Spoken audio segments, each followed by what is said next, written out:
Greetings and welcome everyone to episode 19 of Cave of Yettis. We last left our adventurers in a cave. They ran into the hooded figure from Wickus' past, and after a burst of magic, passed out. They are still in this state, this catatonic state, at the moment. All of you, after being hit by that bright light, you feel tired. You're unsure of exactly where you are, but you do feel some power inside you. Something feels a little different. It feels foreign, but does not necessarily feel bad. As you guys are out in the state, you hear whisperings. Nothing too solid, but right before you wake up, you guys definitely lock on to a voice and hear just someone, seek us, seek. It just fades out. Suddenly, the room comes back into view. Upon first light, you notice this room is quite larger than the one you actually passed out in.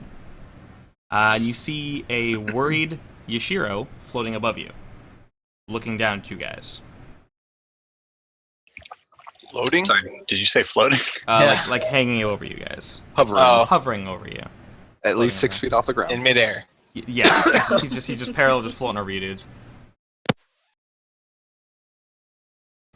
Is everyone okay? I have no idea what happened. Feel something foreign but not dangerous inside me. I am the Senate. That's weirdly particular. Yeah.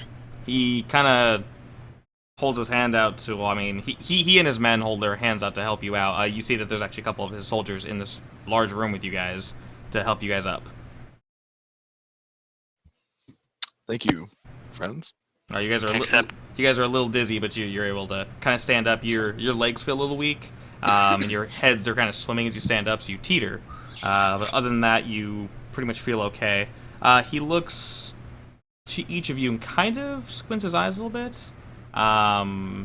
His eyes suddenly snap behind you guys, and he tilts his head and then looks back to you. Do any of you know the man that was standing there? Is he still there? No, he's gone. He was watching you, though. Oh, when you came in? Yes. Oh. Did he have tattoos? He did. Do you know him? Yeah. Talk to Wickus. Lovers. Not lovers, friend. Acquaintance. I stand up, dust myself off, and I say, that man is from my past. Last I saw him, he was absorbing the power of a giant crystal that killed the town I grew up in. That sounds quite intimate, on a more disastrous level. Oh, they got intimate, alright. I cast a firebolt over Kerrigan's head. He kind of just sort of averts his eyes at that. Not jokingly, like dead serious. He kind of, well, I see that's a sort of a harsh subject. I won't ask too much. Just interestingly, the second you all stirred, he vanished. He was there, and then he just wasn't. It seems that I blinked, and then suddenly he was just gone. It feels like he did something to us. I don't know. I'm feeling a little weird now. As long as you're all in good health. Hopefully. I'm not sure what he did, so we'll find out. Yes, I could yes. use a short rest or a long one, I think. Well, not going to lie, but I don't want to worry you all. Good news first. I was able to get into the caves without any issue. Invited personally, actually. Yes. The downside to that is, well, it seems something awoke from the deeper side. The depths, if you will. Are you saying they dug too deep? Effectively, yes, and something Did apparently... read things too far? Apparently something, awoken. There's, well, put it this way. The second we leave this room, we might have a battle on our hands. Can we get a quick 15? Unfortunately, I don't believe that will be possible. Alrighty then. I feel fine. Let's go. And we got a healing pot. I'm not going to lie. If you're not feeling up to it, you can all stay here. You all do look out of it. I don't force you into battle you're not ready for. My men are more than capable of handling this. Fucking do it! No. Shut up, Yushiro. We'll take care of it. I can't remember how many spell slots I used last. I only have 22 HP. I only have 22 HP, by the way. Okay. Yeah, I can heal people up. I just don't remember.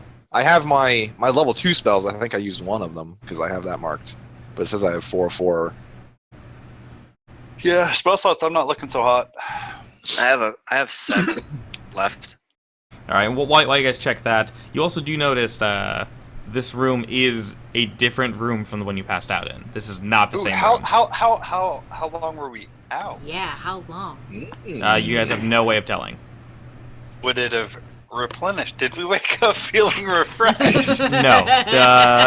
If you're asking if your spell slots are back, no. It was not a kind rest. You guys woke Nice try. sweaty. Like I said, your legs are wobbly. You're not really feeling 100%. If given just a moment, you guys will probably be okay, but you're not necessarily fighting at a disadvantage if you were to get into a fight, but you guys aren't exactly 100% right now, as you can see with the damage and the lack of spell slots. Yeah. I ain't scared. Let's do it. I'm just gonna half whatever I have because I know I used spell slots last round. Yeah, you can keep track on your sheet, Jordan. I know, but we always long rest or short rest between episodes, so I always jump everything back up. How dare you assume, you I know. monster. Well, I know. if you guys want, you can of course use spell slots to heal before the battle. That is entirely okay. You guys have, I mean, during this conversation, you guys can be healing, touching each other as much as you want. What if you use some of them hit dice, like a 10-minute rest? I think we gotta go quick. Okay, let's just go then. Fucking do it. How does it? Yeah, I don't even remember what I did with laying on hands. Did I heal anybody with laying on hands last round? Judging by everyone's current health, I don't think any healing. Okay. I have healed a couple times because I'm down level 1 spell slot, or 3 level 1 spell Well, slots. quick side note. Yes. Because the only thing we fought last round or last episode was the golem, right? Yes. Yeah, and that wasn't a. Except you and Akarim were almost completely useless against it, so you had to blow some spell slots. Yeah. So. Yeah. Okay. What you got? If you guys are up to it, Yushiro will fight with you. Otherwise, he will protect you guys here.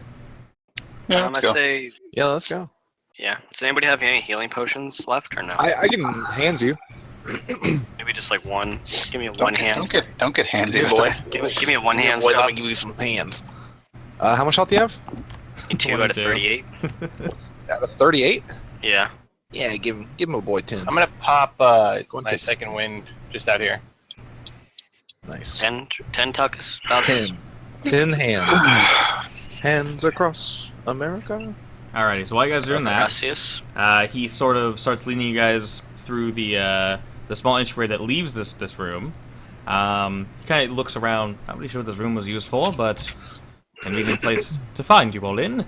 Anyway, you sort of see in front of him that there's this weird.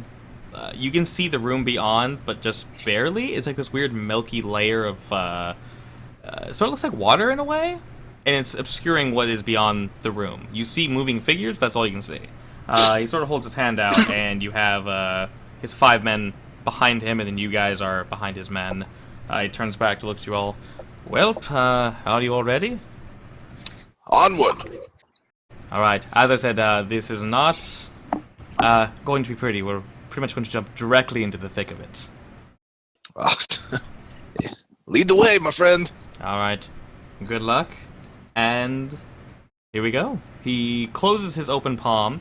The weird, kind of milky this film just sort of evaporates, and you suddenly hear.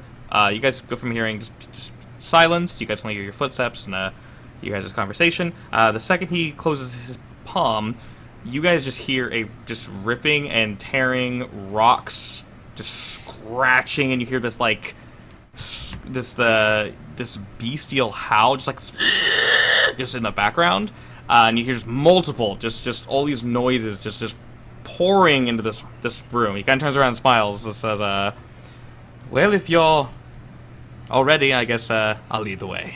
He sort of heads out, and as you guys pour into the room, you see his men fighting these strange-looking rocky creatures. They're quite large in size. So where you guys are currently at in this cave, it is dark, but still somewhat lit by those little lamps. It almost looks like these creatures are trying to not stay away from them, but they're not getting close to them. Away from the lamps? The lamps, yes. Remember, these lamps don't have fire. They're lit in the weird way that they light things here. Oh, it's lit. You bet it is, boy. These creatures are slightly larger. Some of them are slightly larger than your average soldier. They kind of hunch over, sort of gorilla-esque. They have giant claws, 4 fingers on each hand. These huge, just like jagged rock-looking appendages. They have spikes coming out their shoulders. They have like small little heads kind of at the end of their body, and they have small but strong-looking legs that are allowing them to kind of spring forth. And you see some jumping from the walls to the ceiling, kind of to the floor. You see them kind of hopping around while the soldiers are trying to take them out. How many are there? How big of a room is it?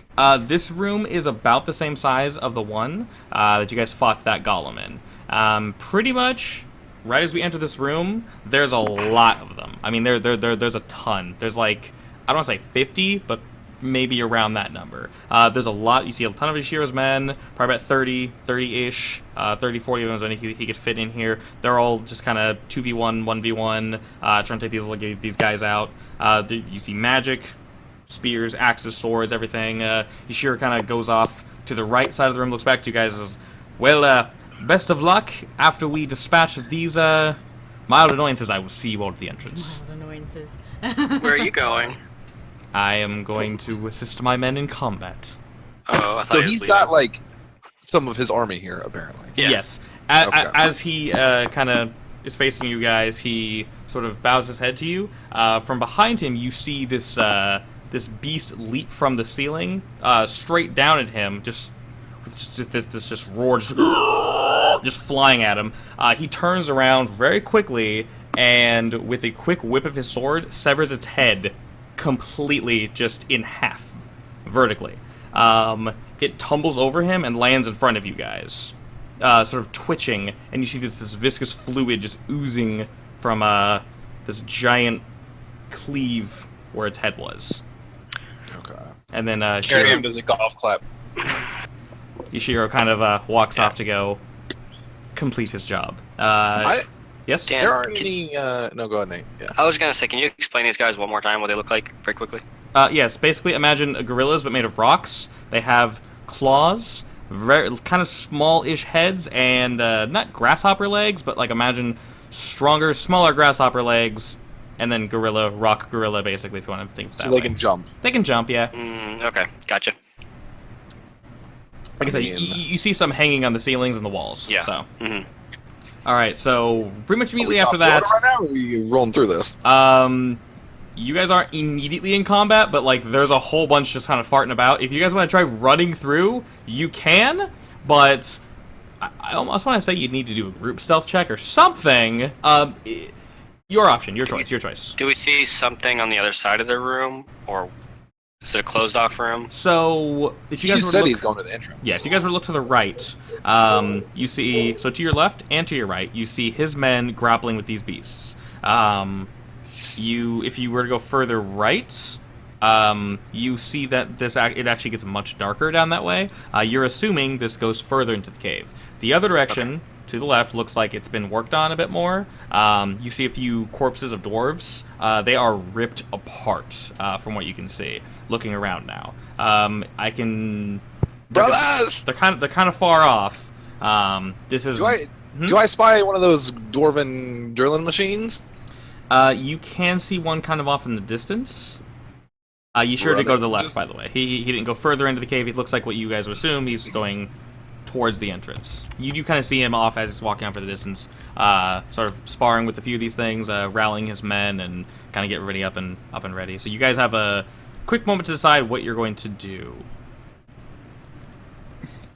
I mean, we're not going to kill 50. I would like to get no, but there's 30 of his men. Yeah, so yeah, that's what I'm I saying. have to kill 50. Maybe go to where we're needed. Yeah, so you guys aren't killing... I'm not tasking you with killing everything here. His men are taking care of it. I'm allowing you, if you wish, to take them head on, stealth your way out, kind of sneak and just book it, go further in, wherever you want to go. Your choice. Can Carium go ahead and kind of feel something blossoming inside as far as the need for stealth? Yes, so you guys are in kind of a very... He did warn you. You guys are suddenly in a not very great situation, and you guys are sort of in pain.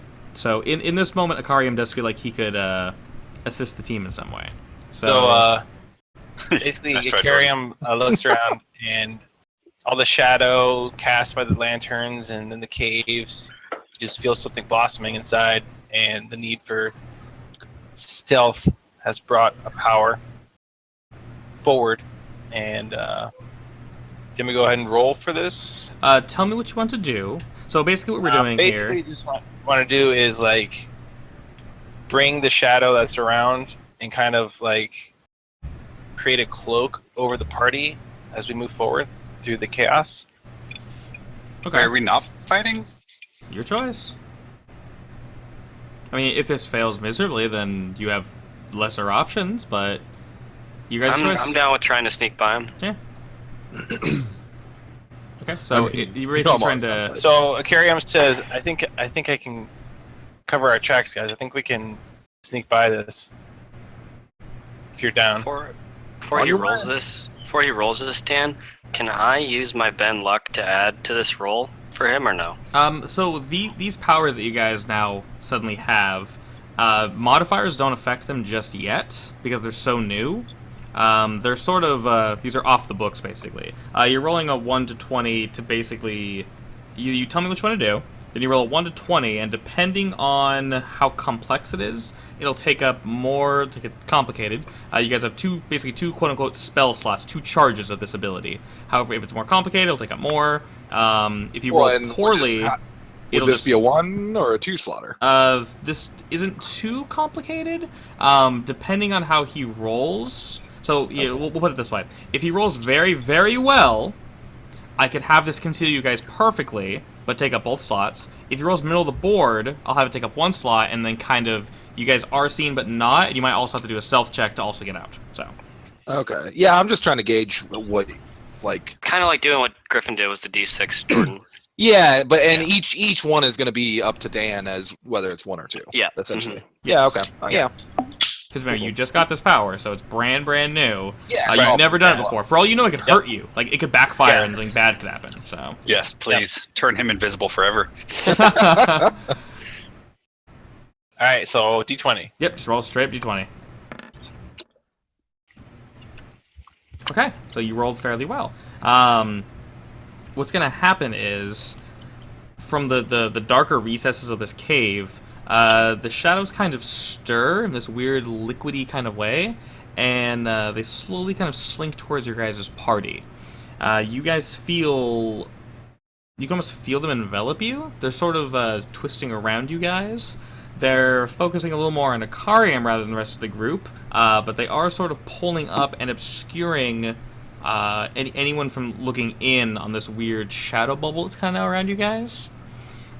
It might not hold for too long, but from what you guys can tell, you guys can still see outward decently. It's still pretty dark, but from what you guys can tell, you're somewhat obscured now, and if you wish to escape, you guys can do like a stealth group roll, or let's see.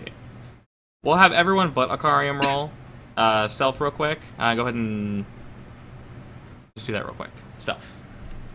Well, at least I'm stunned. Negative modifier. That's good. Yeah, I think we want Akarium to roll to skew the numbers a little bit in our favor.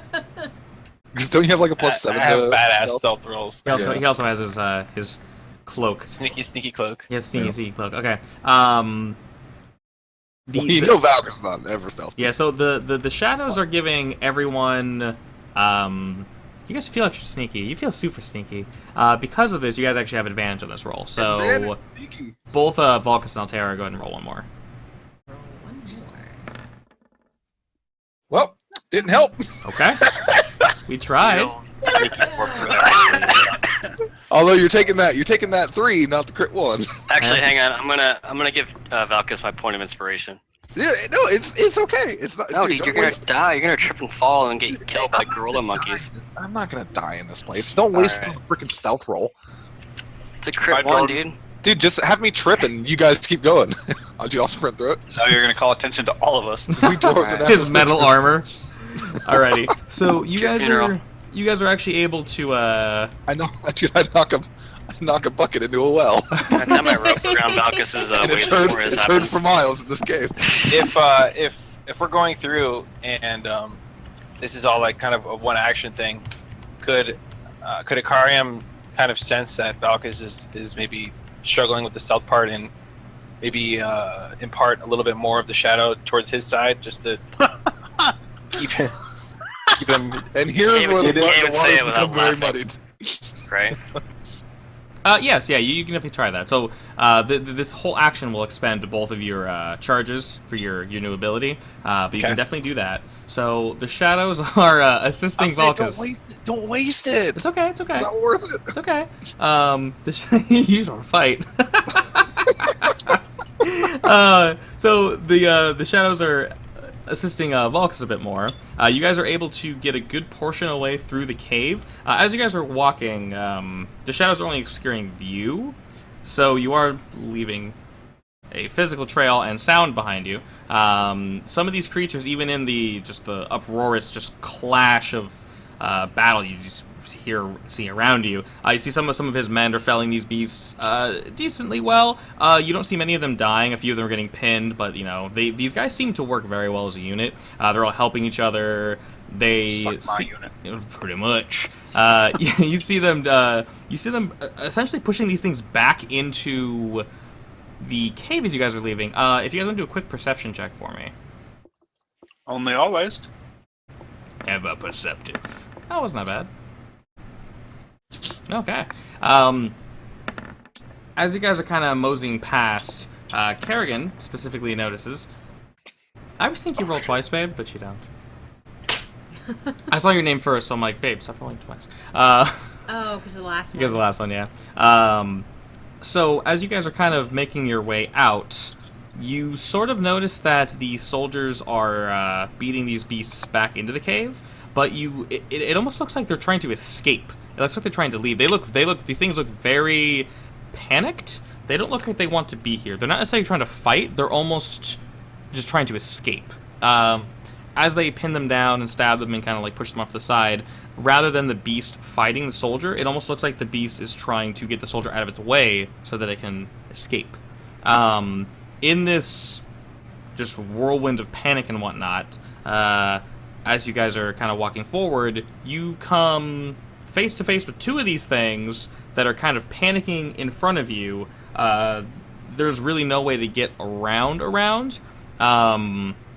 So you pause for a moment as one of the soldiers takes this giant hammer and just whacks this thing dead center, and it actually comes flying towards your group.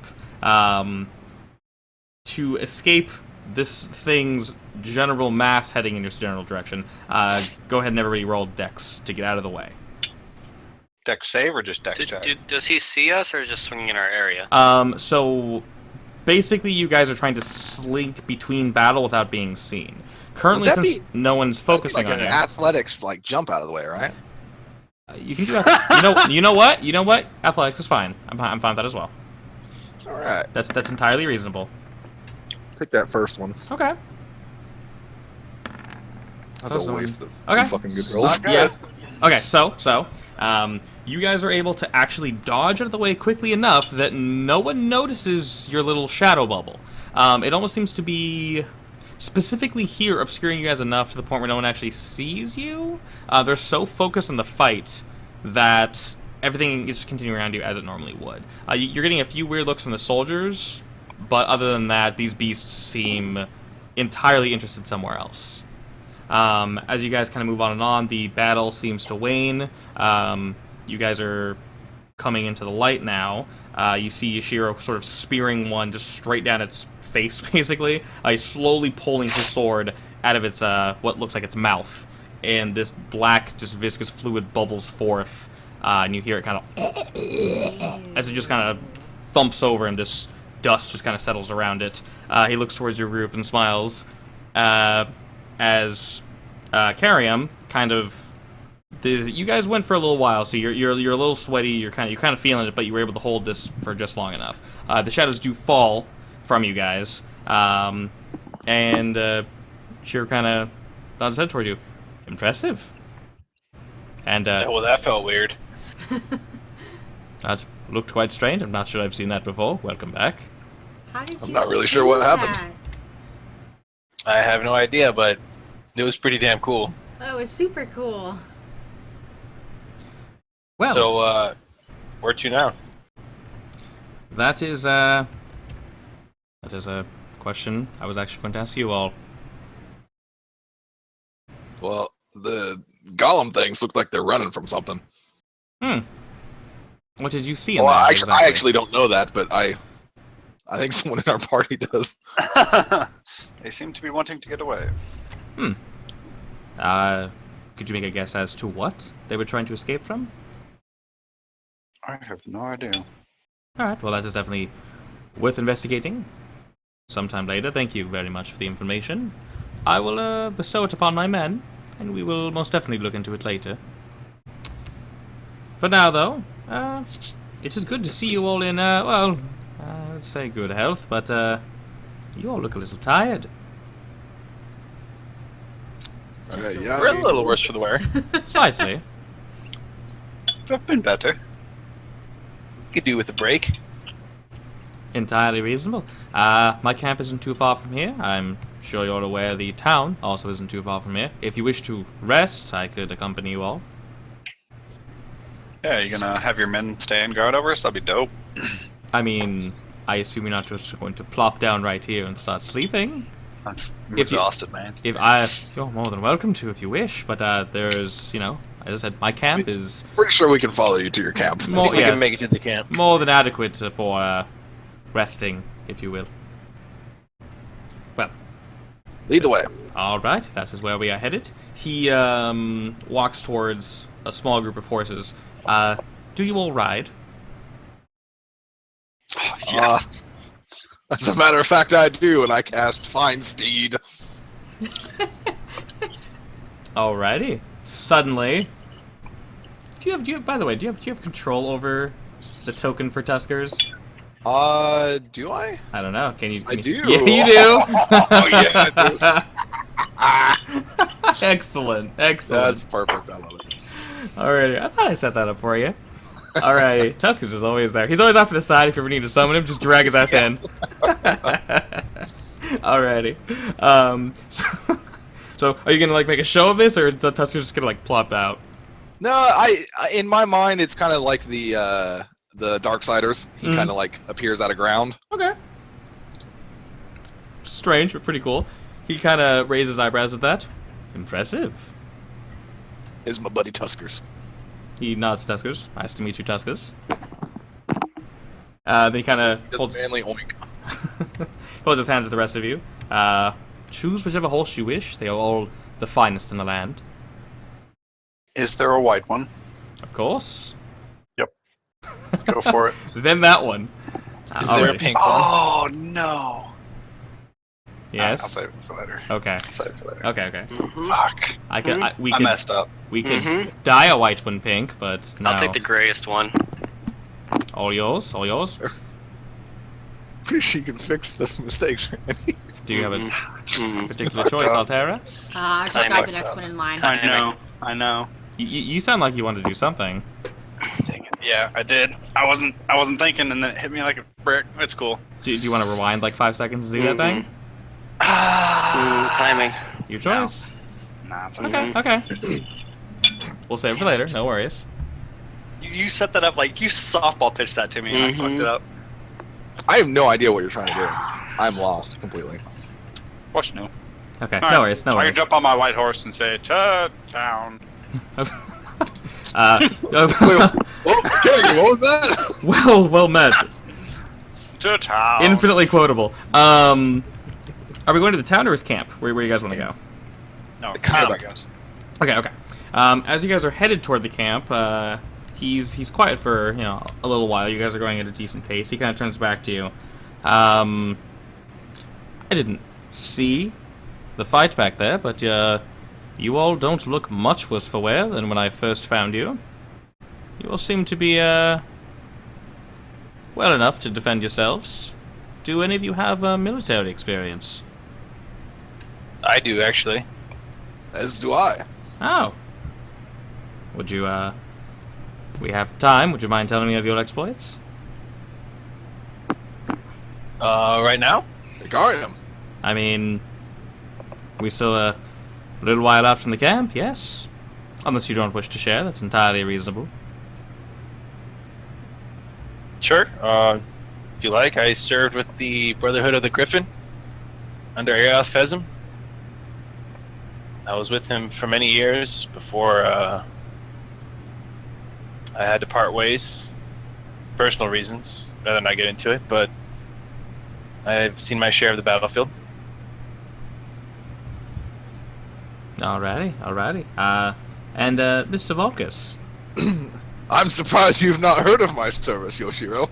I've heard a few things, but you seem very excited to share, regardless. Being the true heir to the throne of Orzmir, I was born and raised into the thick of it. Me and my brother and cousins and kin. We had many an engagement with the goblins of the deep, until we finally routed them after probably a good 15 years. It was a long, hard-fought battle. Excellent. Well fought, as always. Quick question to you, Volkus. Well, I don't know if you're entirely aware of the political going-ons of this continent, but, Of my home world? well, question. Hometown? Well, it's been a while. It's- I don't really know. It has been a while, indeed.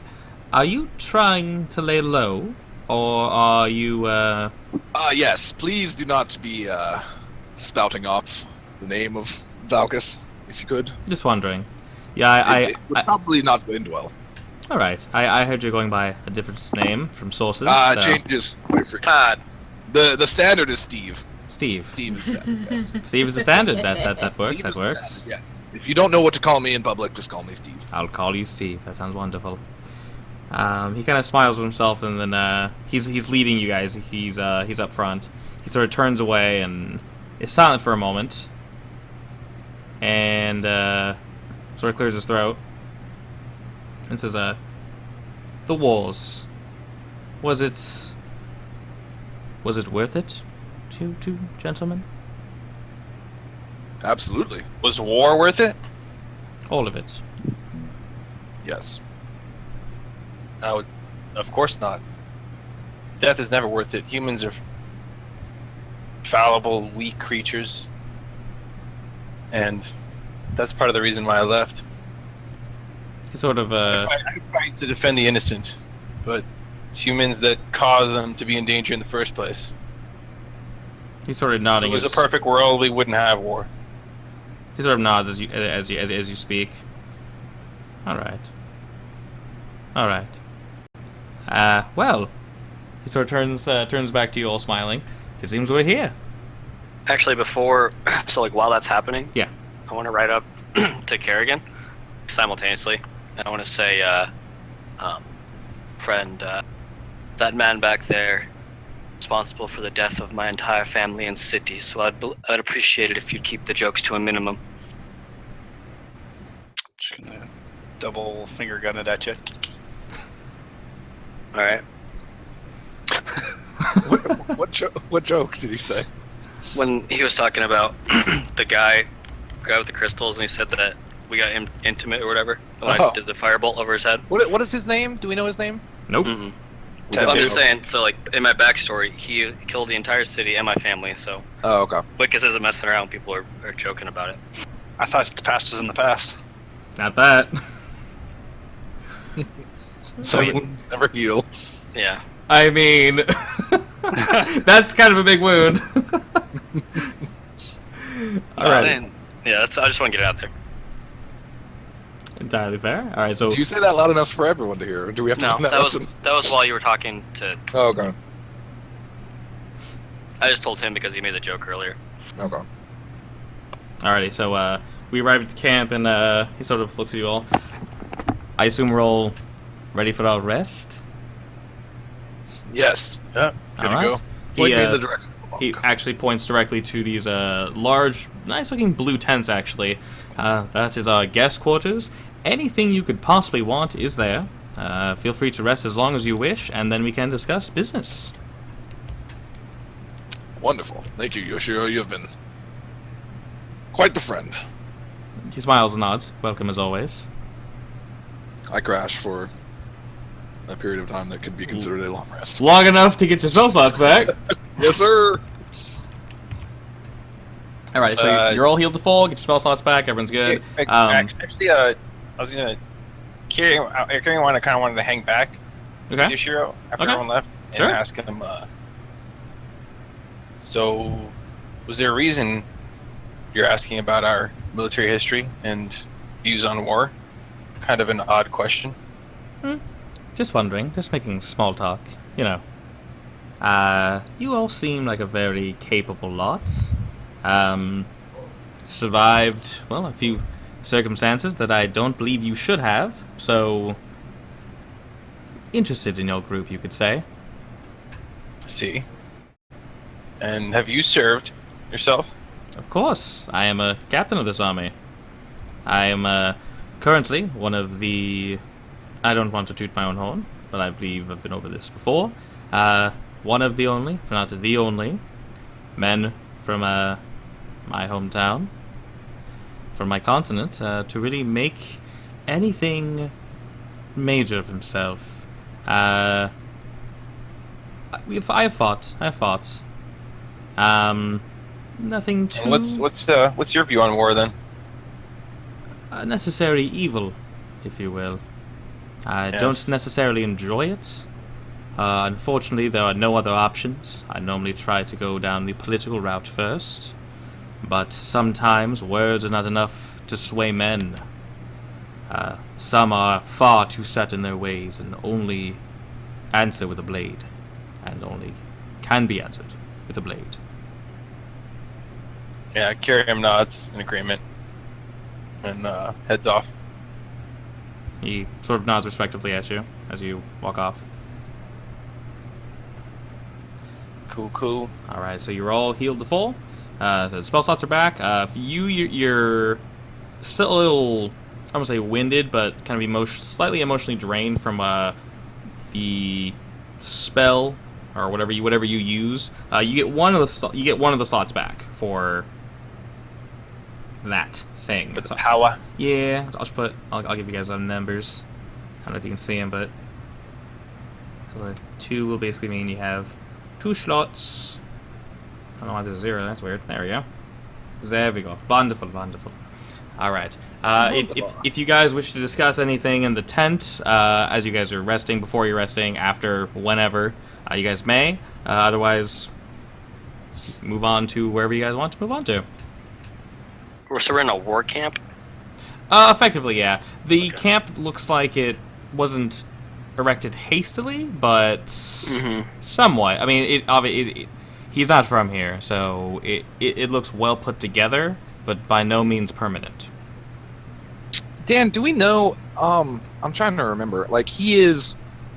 I remember the mayor of the one town brought him over to deal with Sages. Mhm. Like, is he like a mercenary military faction, or does he belong? Like, does he have allegiance to anybody, or is he just straight up pay me and I will bring my army somewhere?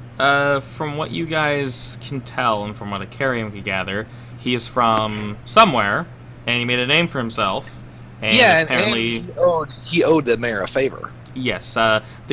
in their conversation they seemed more friends rather than business partners. Not Yeah. friends, but they kind of respected each other. So it wasn't so much of like he's paying me 10,000 gold, therefore I'm doing this thing regardless of what this thing is. It's more of a you scratch my back, I'll scratch your back, and a mutual understanding.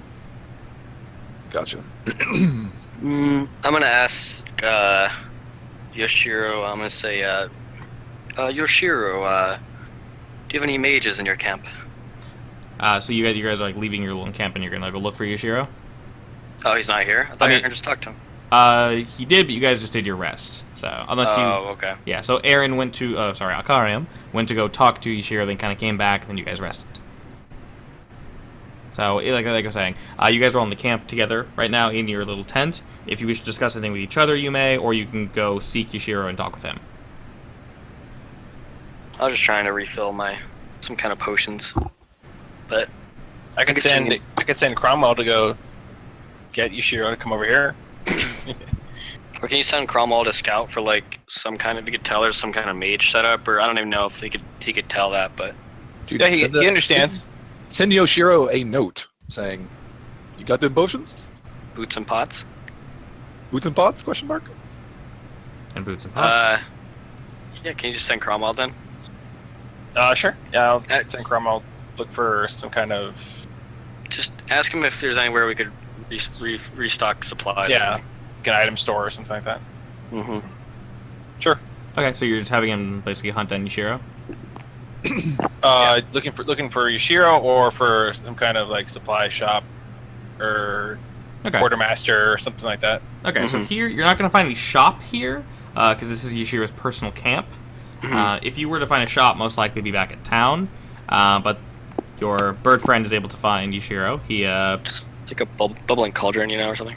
yeah, pretty much, it's just leaving those laying around. Yoshiro enters your guys' tent and, kind of looks at you all. Well rested, I see? Very much so. Thank you for the hospitality. You're all quite welcome.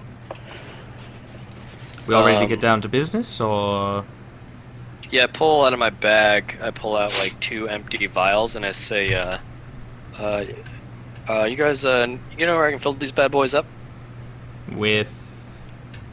Just generic adventuring potions, maybe stealth potions, or just Stealth red potion. potions? Red potion or blue potion, really? Standard red potion. Well, if you're looking for anything of that variety, I don't really have anything here on me. My first guess would be the town. I don't know exactly what they stock there, but back where we came from would probably be the best idea. Yeah, we'll make do. No worries. Well, tell me, Yoshiro, where is before we head back to town? What is our next play here? I was actually going to ask you all that.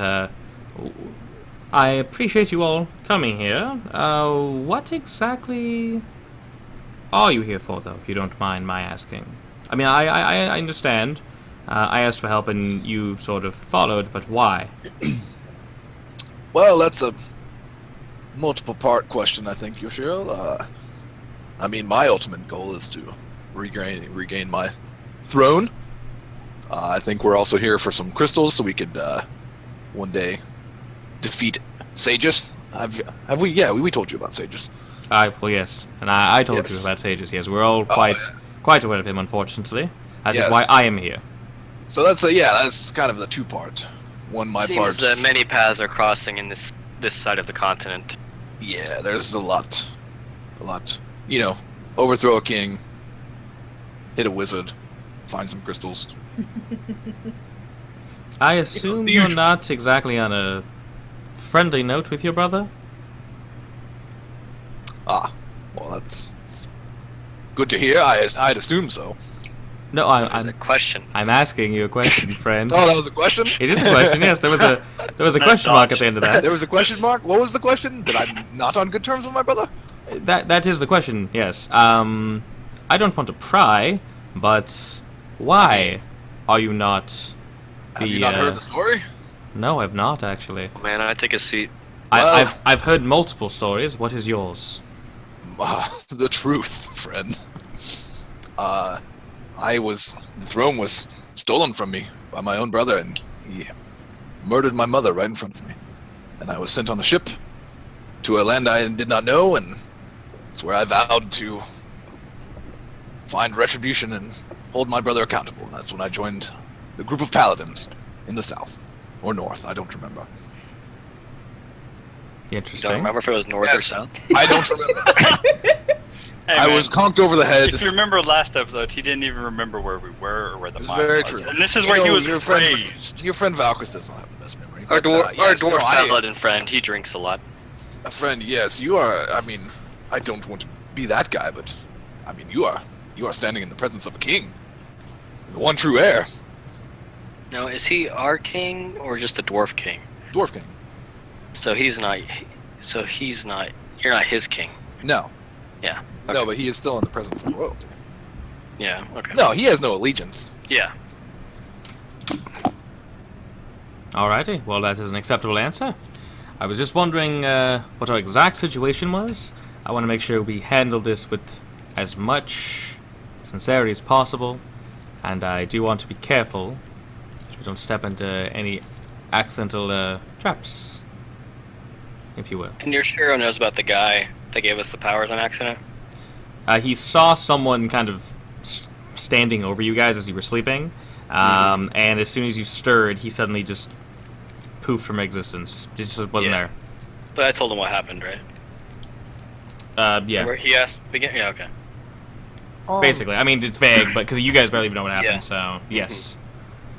Also, Wickus, I have a question for you for Yes. future reference. The next time we see the man with the tattoos, I assume that you would like to kill him, correct? Well, I'm not quite sure if he was directly responsible for the death of the city, but all signs point to yes. So, until I, I will go off your action. I will not. in a perfect world, I'd like to. In a perfect world. Oh God. I'd like to find out a bit more information on this man before we knife to this throat situation. I will defer to you then. And I bow my head. I return. Said bow. All right. Alrighty. So, what's going on? what leads have you on Sages? Not too many, unfortunately. These people are quite tight-lipped, I've noticed. Not necessarily secretive, but they are very deflective. The foreman wouldn't speak to me at all. I am assuming you're aware of the incident that happened just recently in the mines. Not the one that we just escaped from, the other So one. you mean the one that we literally just went through? No, what incident? No, I don't believe so. Apparently, one of their machines went, rogue and decided to not do its job. The dwarf's still The one inside. we killed. We were there. Well, more accolades on your chest, I guess. You seem to be everywhere, don't you? It's kind of the point of the story. Be careful, he's got a small chest. Well, let's see. I'm not entirely sure. Let's just say, that little story there is probably not getting out. I'll say that much.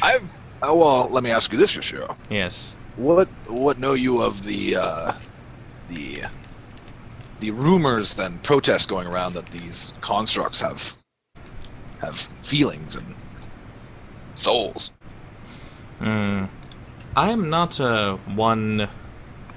I have used magic before. I am not unaware of its existence, but that type of magic, I am not sure. Honestly, I'm not sure how it works at all. So, that is indeed something I've been looking into. Most citizens don't really care to know. Some feign ignorance. Some know, but do not care. Others side with the creators, the capital, and most store owners. Basically, they're there, they help us. Why question it? Well, I mean, I bring it up because I believe the two are connected, maybe. Could be worth looking into. I've been unable to find too much regarding Sages. These mines are quite interesting, though. I will say that much. I don't know how much you know about the Vermilion family, but they are actually quite well known. Sages is sort of an outlier, though.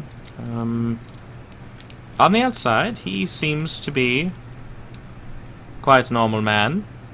I'm sure you ran into his darker half, though, at the camp where we first met. Yes. Indeed. He's quite the wizard. Indeed he is, unfortunately. It's been quite a thorn in my side. With his political standing, it's been very difficult to convince anyone that he would do anything wrong. I've honestly been trying my hardest to hunt down the man, using normal means, and expose him, if you will. I mean, I believe that's a quest we could rally ourselves to.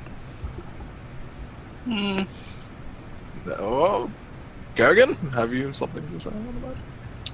I mean, is Sage okay? Oh, see, is Sage's the guy that's with the tattoos and fucked up? No, No, Sages is the ice mage who bounced. super powerful. Remember with the mage giant guy. worm? Okay. The dick. Okay. Yeah. Never mind then. Never mind. Yeah. I'm cool.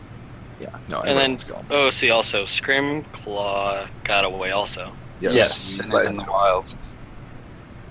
And we He's tried our to future lie about him friend. being, we tried to lie about him being dead and got called Yeah. out for it. Mm-hmm.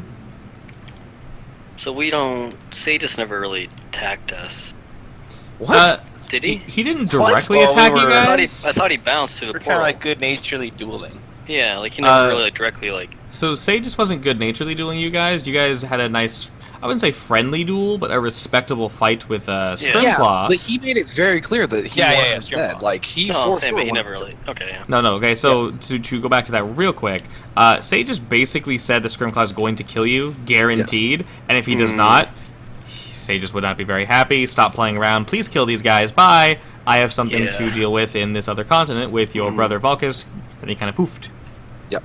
I think it's the one episode I missed. Someone blurry on it. Yes, you were Actually, it was, yes. Yeah. because you were That there makes for the sense. fight with Scrimclaw, but not. For Yeah, the- that makes Yes. sense. No worries, no worries. But basically, I'll sum it up. You don't like this guy. Specifically, Altera does not like this guy. Oh, I hate this guy. Mm-hmm. Yeah, because he showed her up in ice magic, like hardcore. Yeah. Like hardcore. Yeah, she's like shot with a chromatic orb. Yeah. Yeah, I think chromatic so. orb, and he just kind of like waved it away. The It- spell it's that we'll never kinda- use yeah. ever again. Yeah, we kind of don't bring it up because, it's kind of a area of. Yeah, part of what spurred her to go find this this ice orb that is assisting her magic. She wants to show this guy up. That's kind of like her personal mission. Oh yeah, future reference. Altera's getting killing blow on them. Future reference. Yes. Also, future reference. Wickus now has a faint scar on his hand from that blood oath. That's fair. We have not forgotten. Okay. The Alright. Northern members. And I will remind you that I've cleaned that off my slate. You do not owe me a blood favor. I don't remind her. I was just saying that now on my hand there is a scar. Subtle reminder. Yeah. Alrighty, so basically, where you guys are standing, you have rumors of Sages dealing with your brother. Something's wrong with this cave. The one we just came out of. Yep, and there's dealings with Yeah. the town. You guys have options. Whatever you think is the most important, you can go there first. Here's my question, because I assumed incorrectly that we were getting past the Golem people to move into whatever they were running away from. So you guys Well, chose it's to a- leave, not go further in the cave. Also, you guys were kind of low on health and spell slots, so I don't think Yeah. going True. further in would be a good I idea. thought we were gonna leave, and then like you said, choose to go back or choose to go somewhere else. Oh, okay. Yeah. Okay, I got you. Yeah, I'm down to go back into the lines. I think that'd be. The cave. Yeah. Well, Yeah. it's mines, isn't it?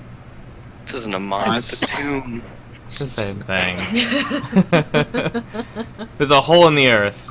Go inside, my- basically. I mean, my vote's mines. Yeah, 'cause or we could. I mean, I'm down to storm wars with me today. Yeah, You because guys like I say, yeah, because you guys can, now that you have Yashiro, a political figure, probably You know, you aren't just storming the gates. Also, you guys said you wanted to restock on potions and such, so you have the town as that option, and then you have the mines directly in front of you. So, Well, we don't have that much gold, so maybe we could go to the mines and then hit the town, then hit Sages. I wonder why that is. Yeah, that sounds good. What? Just subtle hint to my tipping nature, Is that but some- we don't No. really have that much gold to begin. Oh, No, I'm pretty sure you guys are forgetting something, but that's fine. I'm not going to remind you. dang it! Hang on, let me think. Or from the last I don't episode. remember at all, dude. I have a bunch of rings and earrings. We That's have what happened. Something happened. we Hang have no, we have a bunch of ornate weapons from the illusion mansion. Someone as well. remembered. And I got rings and earrings from the tomb in my inventory. Yep. Yeah, we can sell those. Ooh, someone's taking notes. So yes, you guys technically have money. I do have that written down for sure. Good, good. I didn't write that down. Thanks, See- Jordan. Yeah. I'm down to. I mean, we can sell. I mean, we can montage to town, or we can. I'm down for whatever. I don't really need anything currently, I mean- unless you guys want some potions and stuff. I got like a health pot if possible, I guess. I think we should hit up. My vote's cave and then town. I mean, I do feel refreshed after our nice long rest. Mm-hmm. Spoiling for Because we'll get more loot in the cave. We'll have to go back to town anyway. Yeah. itching for a fight. Yeah, I'm down. Since we just Kyriam have wants to employ his power again. loot in caves. That's exactly Yeah. how that works.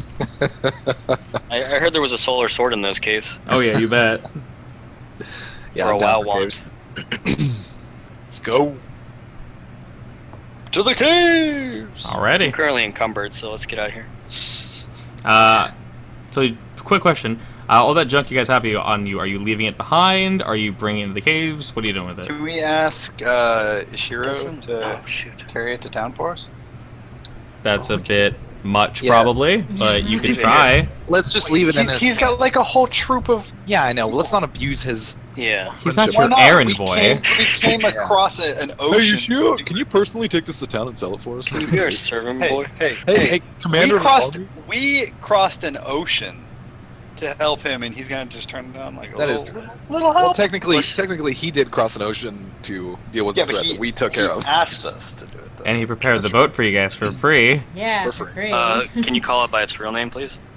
Oh yes, the C word. The Seabird, yeah. Although it was not the fancy ship. Yeah, let's just leave. Didn't have a crow's nest, so I don't know how good of a guy he really is. Dan, did my bunk have a chest at the end of it, perhaps? There's a little chest for keeping items in. I leave Alright. my items in there. Not all Okay. of them, just the gold ones.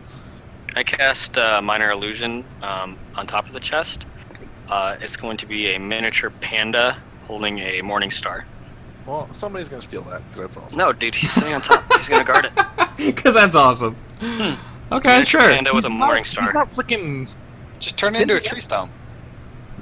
No, it's a miniature panda holding a morning star, and he's on top of the chest. Did you Make say? it- Did you say no, turn hey, the chest into a tree stump? In the Nate, camp. make it a shining that? golden dwarf. Hey, the past is the past. What was his name? Turn it. Jeff with a G. Yeah, because she drew him. Yeah. Oh, How about I make one more shiny golden dwarf right now, friend? One That day that'll sounds go. somewhat sexual. So let's Is let's that move like a on. move? Yeah. leave the loots. Head back to the cave. Alrighty. Panda's there. I'm assuming you're letting Yushiro know about this loot, or are you just leaving it there? Yes. Okay. Hey, He'll, Yoshiro, we're getting some loots. Ayo dog. Okay. He'll make sure no one touches it. He'll actually personally put it in his quarters, so no one's able Whoa! Is that too much to ask of this guy? to hold on to your shit. No, he can do that. Going back to all the way back to town though. No, he ain't doing that. That might be asking a bit much. Alrighty. So Cave! you guys just headed straight to the cave. If only we had some way to get there quickly. I mean, you Yeah, can nah, saving it. borrow his horses, or just kind of. We're gonna borrow them horses. Alrighty. So you all headed back to the caves, then I assume. Yep. What are your plans exactly? Go figure out what they were running from. Delve deep. Going deeper. You said they awoken something in the deep, correct? I am assuming so. From the information I have gathered, from yesterday and today, there is something down there. I don't know what it is exactly. I think it might have to do with the crystals that you all found. Also the same ones that were found at Camp Scrimclaw. Not entirely sure. There could be something else, though. We tracked a boat carrying something from where we came from to here. A boat. Yes. That is why I was in such a hurry to leave. We are not aware of its cargo. It was in quite a hurry. But, judging by the lack of information my men were able to bring back to me, this thing was definitely kept under lock and key. My men are quite good. If they could not find out what it was, it is a very quick-moving product. Something they do not want us to know about. I'm not sure where they might be storing it. I have my guesses. Wouldn't hurt to look in the mines again. We shall investigate this for you, Yoshino. Alrighty. I, on the other hand, will go speak with your brother. Don't tell him that it's here. You have access to my brother? Of course. He's like, is he like a dignitary? Or like what? Or he can kind of go and cruise around or whatever? He's not a warlord, but he's a well-known, I don't say general, because from where he's from, he's like one of the only people that have really rose to this level.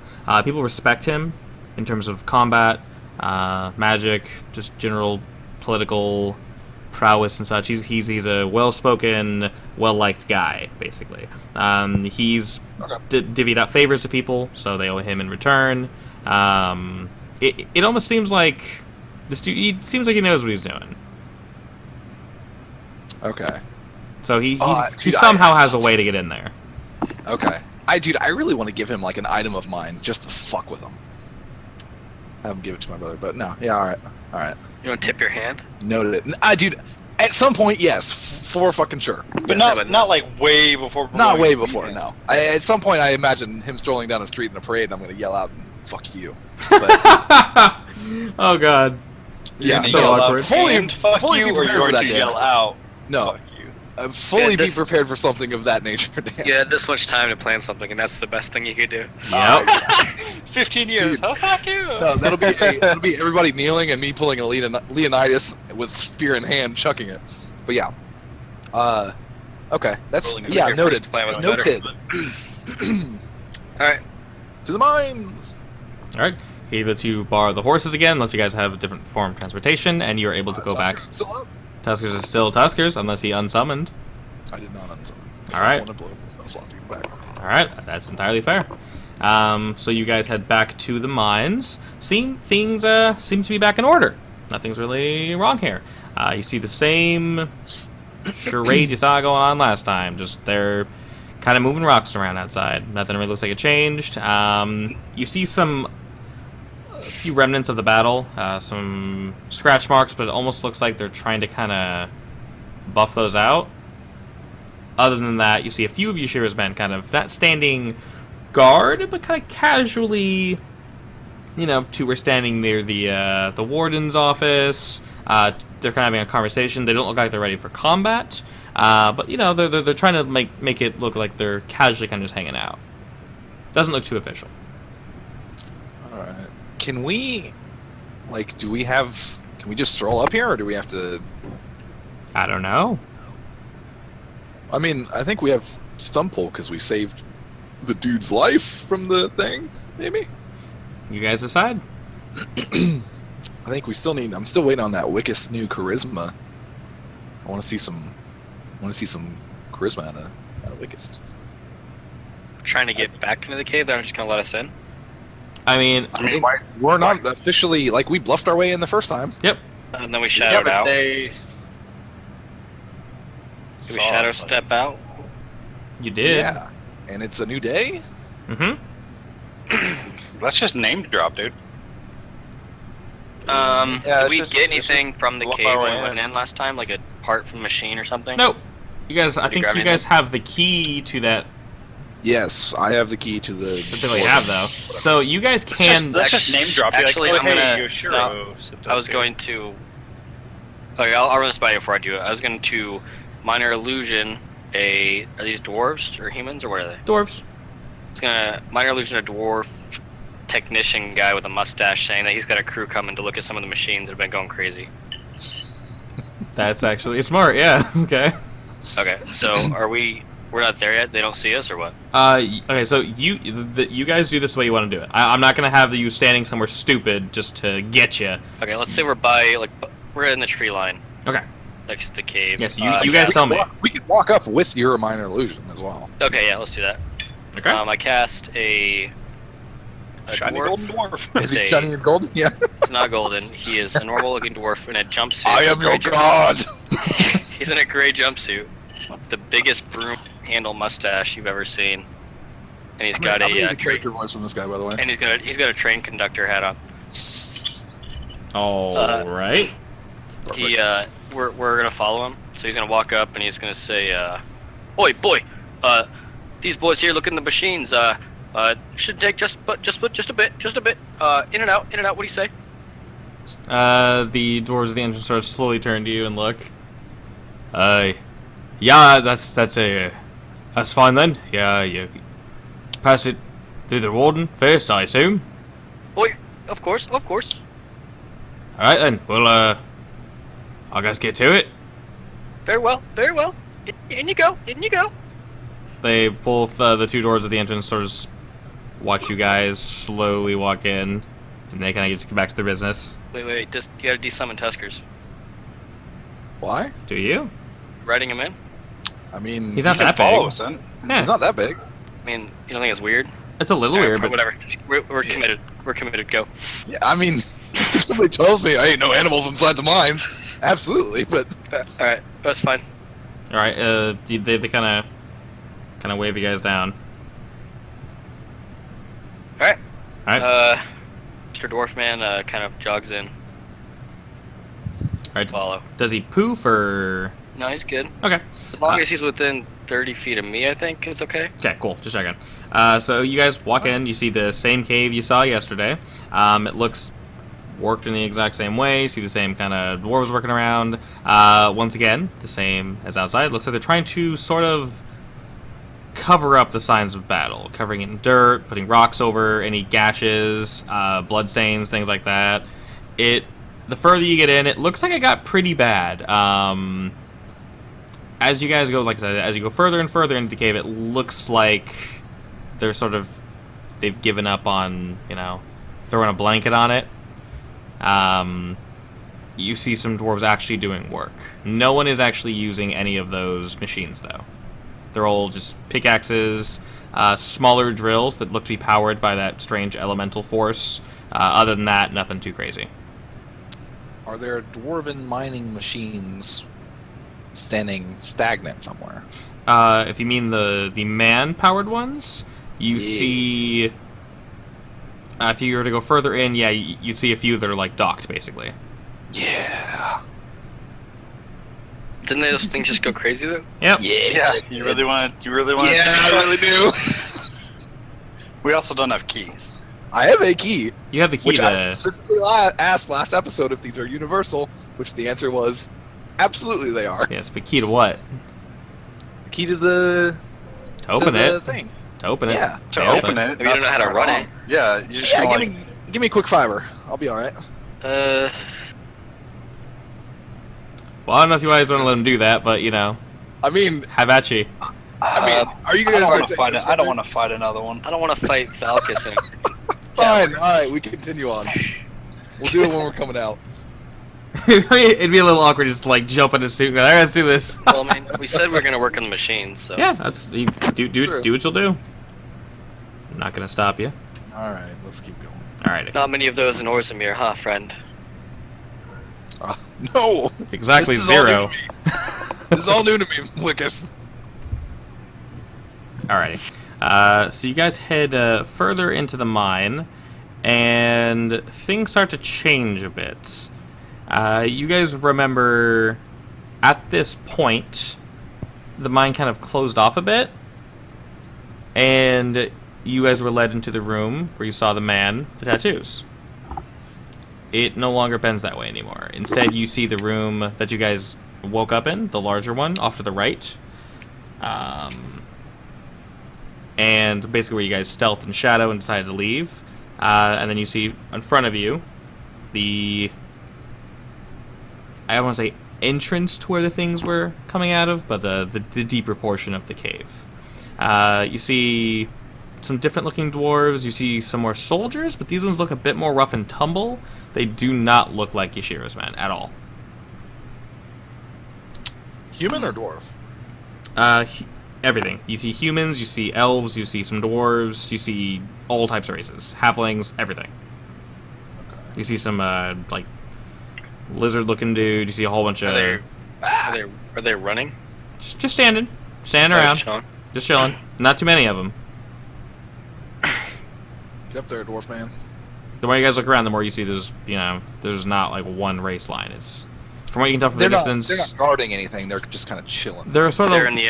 They're in the entrance of what's further. Yeah, you see, like I said, as you guys kind of get further in, you've passed one or two of them already, you noticed. They're kind of giving you weird looks, but no one's really raised any voice to you yet. Okay. I say we just keep... please. Oh, fuck. What'd you say? I would say we should probably just keep walking until we, like, act like we belong here. Yeah, I'm just saying, because they're in our way, I'm just telling them to get out of the way. What'd you say, Akarium? I just say, excuse us, please. Oh. All right. I was gonna let Dwarf Conductor keep going, but that's fine. One of them, you guys are able to get past that point. As you go a little further in, one of them kind of takes a step forward. Can I help you? Oh, yes. We're here to check out the machines. There are no machines down here. Oh, we got word from the boss. Machines deep in the mines, going crazy. No. Anything past here is working just fine. Don't need you. Excuse me, sir, who's your boss? My boss? Yes? Well, he's not here at the moment. He told us to kind of just stand around and, make sure no one without a pass could get in. Who are you? Wait, well, we got direct orders to check out the machines deep in the mine. You best be stepping aside or we'll be rolling up our sleeves. The lanky guy kind of scratches himself, looks around. Are you threatening me? Did I stutter, boy? Nah. Just checking. Step aside. What's the name of your boss? Who told you to tell us to let you in? What?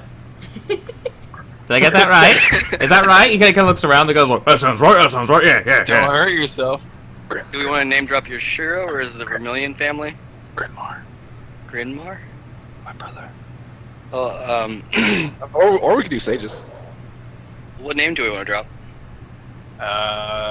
Probably Sages, right? That's who these guys are under? I don't know. Maybe. Yeah, oh yeah, because they're in the mine. Say just at the mine. Yeah. Seems to be we're here under Mr. Sages himself. Sages doesn't work with you, though. Since when? This is the first time we've seen you also. He kind of looks around at the rest of you guys. He's kind of smiling. No one's really drawing their weapons, but they're paying attention to you now. You're trying to tell me you got word directly from the man up top, Sages, that you work on machines? How many people are here? You guys are surrounded by a good chunk of people. You're not sure how much further this goes in, but this mine does go further in. It does get a bit darker. As I said, the lights are further and further apart as you guys go through into the mine. Mr. Sages just sent us down here to check out his machines. I mean, if I have to say it one more time, things are going to get bloody. Well, that language I speak. If we're gonna fight, we can fight. What's He kind of rolls his sleeve up. He really wants me to tell the boss that a bunch of his peons are denying me access to his machines. I'm telling you, Sages wouldn't tell any of you lot to tell us to do anything. He's not giving us any commands. I know the man. Well, I don't know the man. I know of the man. He's kind of a pompous ass. Not one to send word like that. There's an in-between. You should know this. Did you go with Sages Alright. or Grinmar? I said Sages, and he still doesn't believe me, so I don't know if we're just gonna, like... we're getting into Have you battle. rolled a bluff check yet? No, he's not. I haven't done anything. Do you I think keep- I should be rolling bluff keep or playing something. into him. I said step aside, I'm gonna get bloody, and he says, go for it. Fellow Akarium, Yes. shall we do a tandem intimidation roll? Yeah. Let's do it.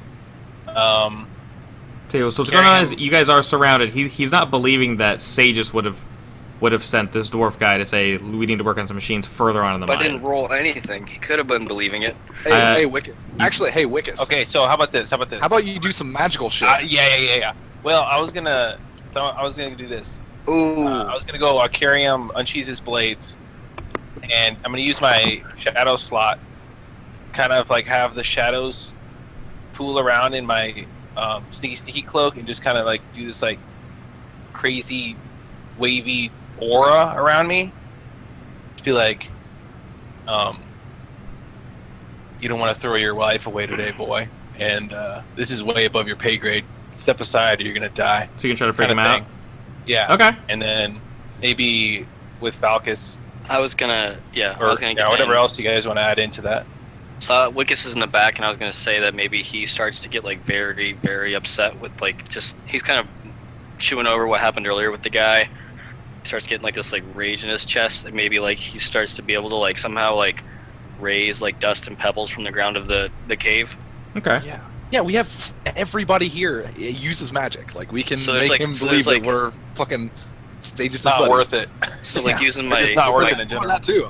I'm so, saying, like, look, using my gravity, like they're just like medium-sized rocks and stuff start to hover from the ground. Okay. So, side note, I think you could have rolled an not intimidation. I think you could have convinced him. Deception. Yeah, but I mean, you're using an illusion to do it. It's a little weird. So you're always, like I said, you're always more than welcome to roll. I kind of prefer I kind of prefer us hashing it out. Specifically when you're trying to like convince people, I find that more fun. Yeah. If you want to like pause and roll, you're more than welcome to.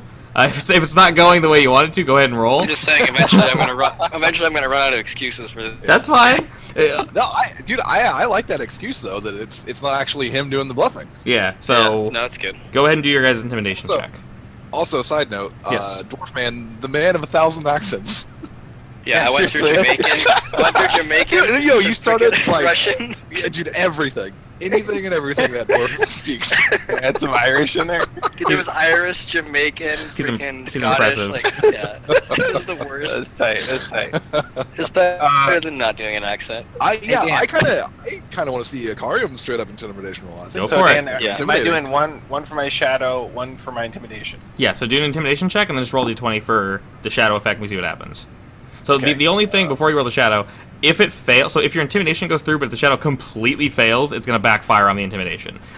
It can enhance, but it can also cause it to fail. It's like any other roll, so if you try to like hit somebody and you crit but roll a 1, it's doing no damage, obviously. And if you critically fail the attack, obviously you also still do 0. So So I should probably do the shadow first, because that's like gonna determine how effective my Yeah. intimidation is. Yeah.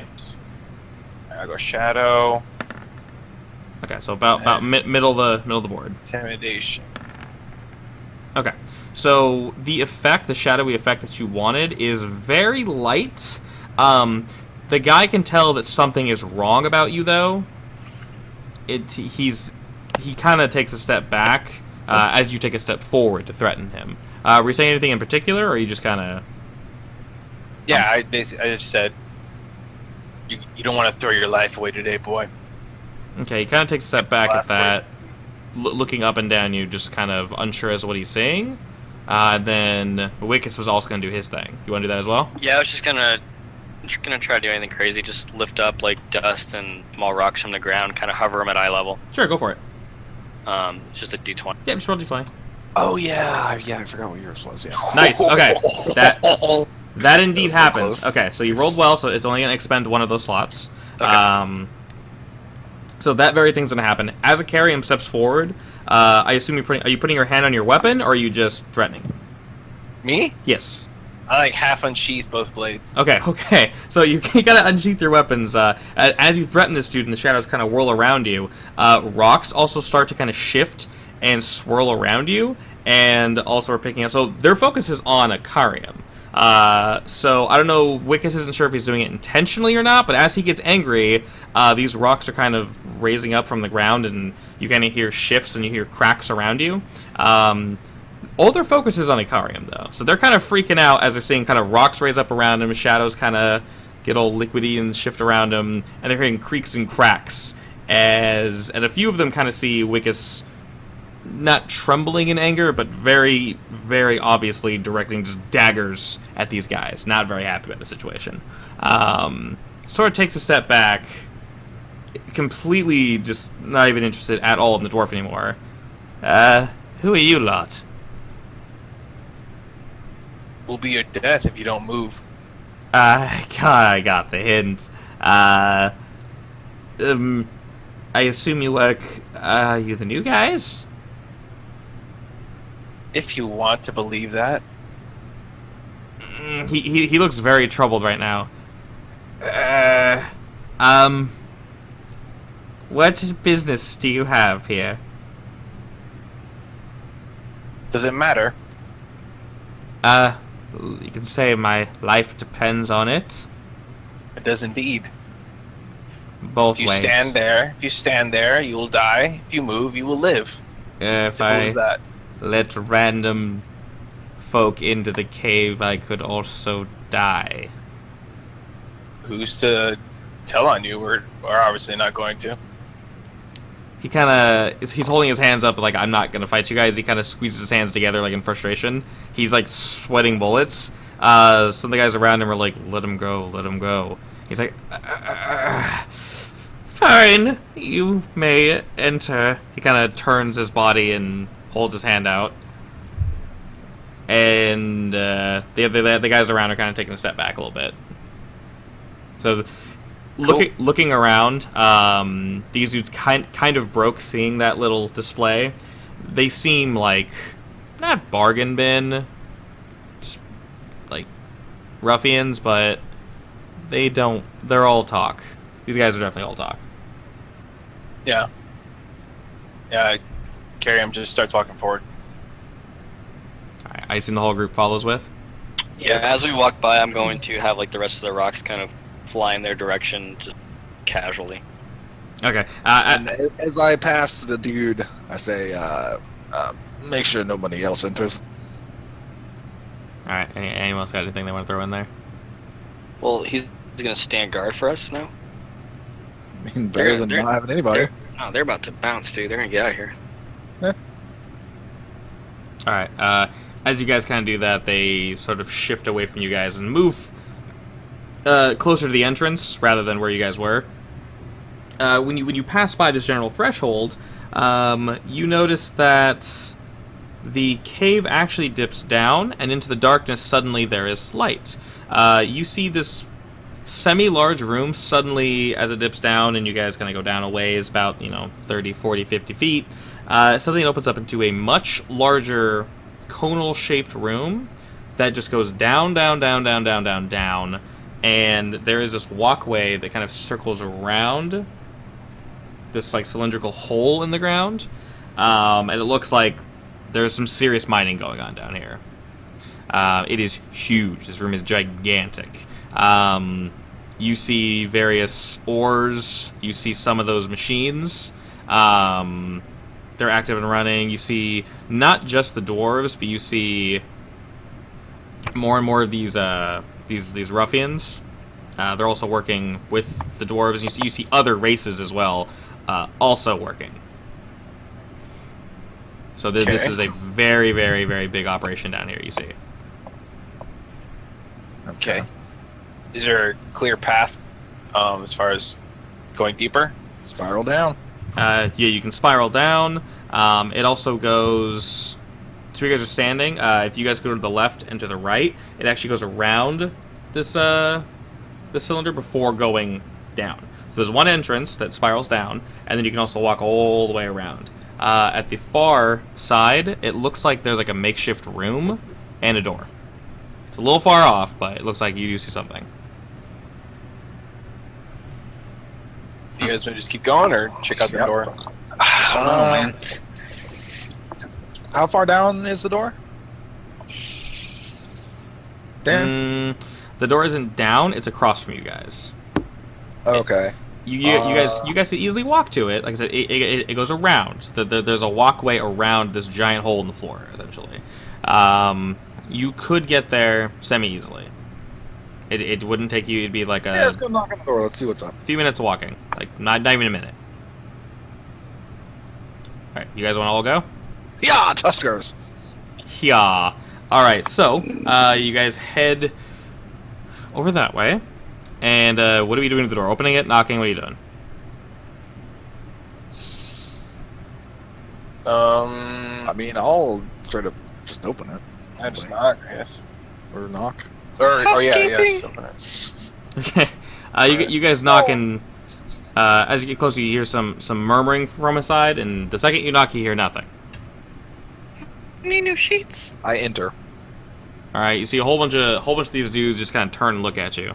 They look like they're dressed similarly to the men you saw outside, and they'll kind of squint their eyes at you. Hi. My apologies, men. I was looking for the restroom. Carry on. Washroom. Carry on. I close the door, and we can continue. As you guys kind of walk off, the door opens, and you see this dude, this lizardy-looking fellow, kind of pop his head out. Hold up. May I ask who you are? Oh, not this again. Yeah, I got you, Wickus. Yeah, we're sages. We're the new guys. New guys. Gotcha. Where exactly are you headed? Deep, unfortunately. We might need you guys at the ready, just in case. Case more of those come out. Yeah. Sages is real worried about him. I think we can handle him for the most part, but he said he wants you guys topside to make sure another incident doesn't happen and we have surface attention. Well, we are staying here, indeed. You all look like you're equipped to take care of business. Are you all wearing your badges? I don't see them on you. A minor illusion of badge. All badges. No, the warden up top. They said he wasn't there. I don't know. I was unaware that we needed badges. The warden wouldn't know about the badges. Those are from Sages directly, not from Sages directly, but he makes them and gives them. Can I minor illusion one? Yeah. Onto in the inside of Balkus's coat. No, dude, I'm already committed to not having them. Oh, you already said that? Okay. Well, Yeah. I'll put it on on the inside of Akarium's coat. Yeah, but I think we're gonna need them. We're gonna need Yeah, badges so- from this guy. You could do like a bunch of them. Like I accidentally forgot to hand them out or something. That's fine, yeah. Get, So, Or maybe I don't know if I get minor illusion on top of a minor illusion because I assume this dwarf's still with us. oh, probably not. So, you said you don't have yours. He kind of looks at you. And you're taking the deepest, you said? yeah, that's where he wanted us to go. This is the first I've heard of badges. I mean, do you have extras? Are they necessary? Of course. Is it a magical implement or is it what is it? Of course they're necessary. Did I not tell you? No, this is kind of a through, we had a middleman and he was just an adult. Yeah, I think he was learning on the job, to be honest with you. Was it Frederick? No, you know of, right, Frederick? He's terrible. The He's worst. the worst. Absolutely terrible. Hate that guy.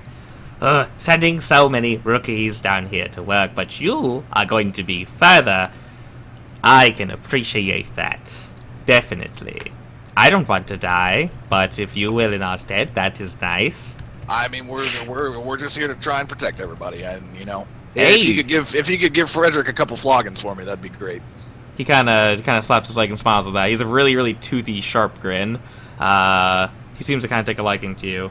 Well, let's see. He kind of turns around the room. Any of you have?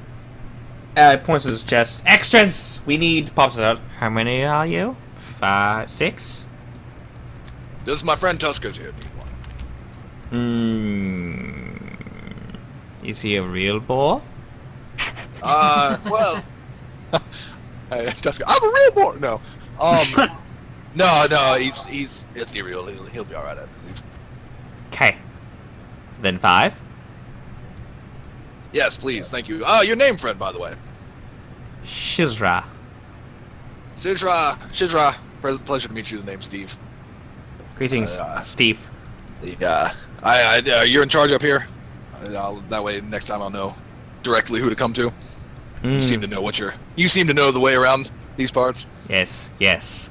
Want to make sure you're well equipped. Not that I mean any ill will. Ignore my prior comment. We've had a lot of soldiers die on us recently, specifically in the depths. Oh, like I said, Shivra, that's exactly what we're here to try and stop. Shizra. Sorry, my dwarven tongue. We have difficulties with your lizard language. It's understandable, friend. If you have any information about what's down there, I mean, like I said, Frederick, he just kind of sent us this way. Worthless. He sort of pulls his hand around the corner, holds it out. Just wear these, and you'll be fine. Thank you. You'll know where to look. All right. Be on guard. We're heading down. He sort of nods to you and walks back to the room.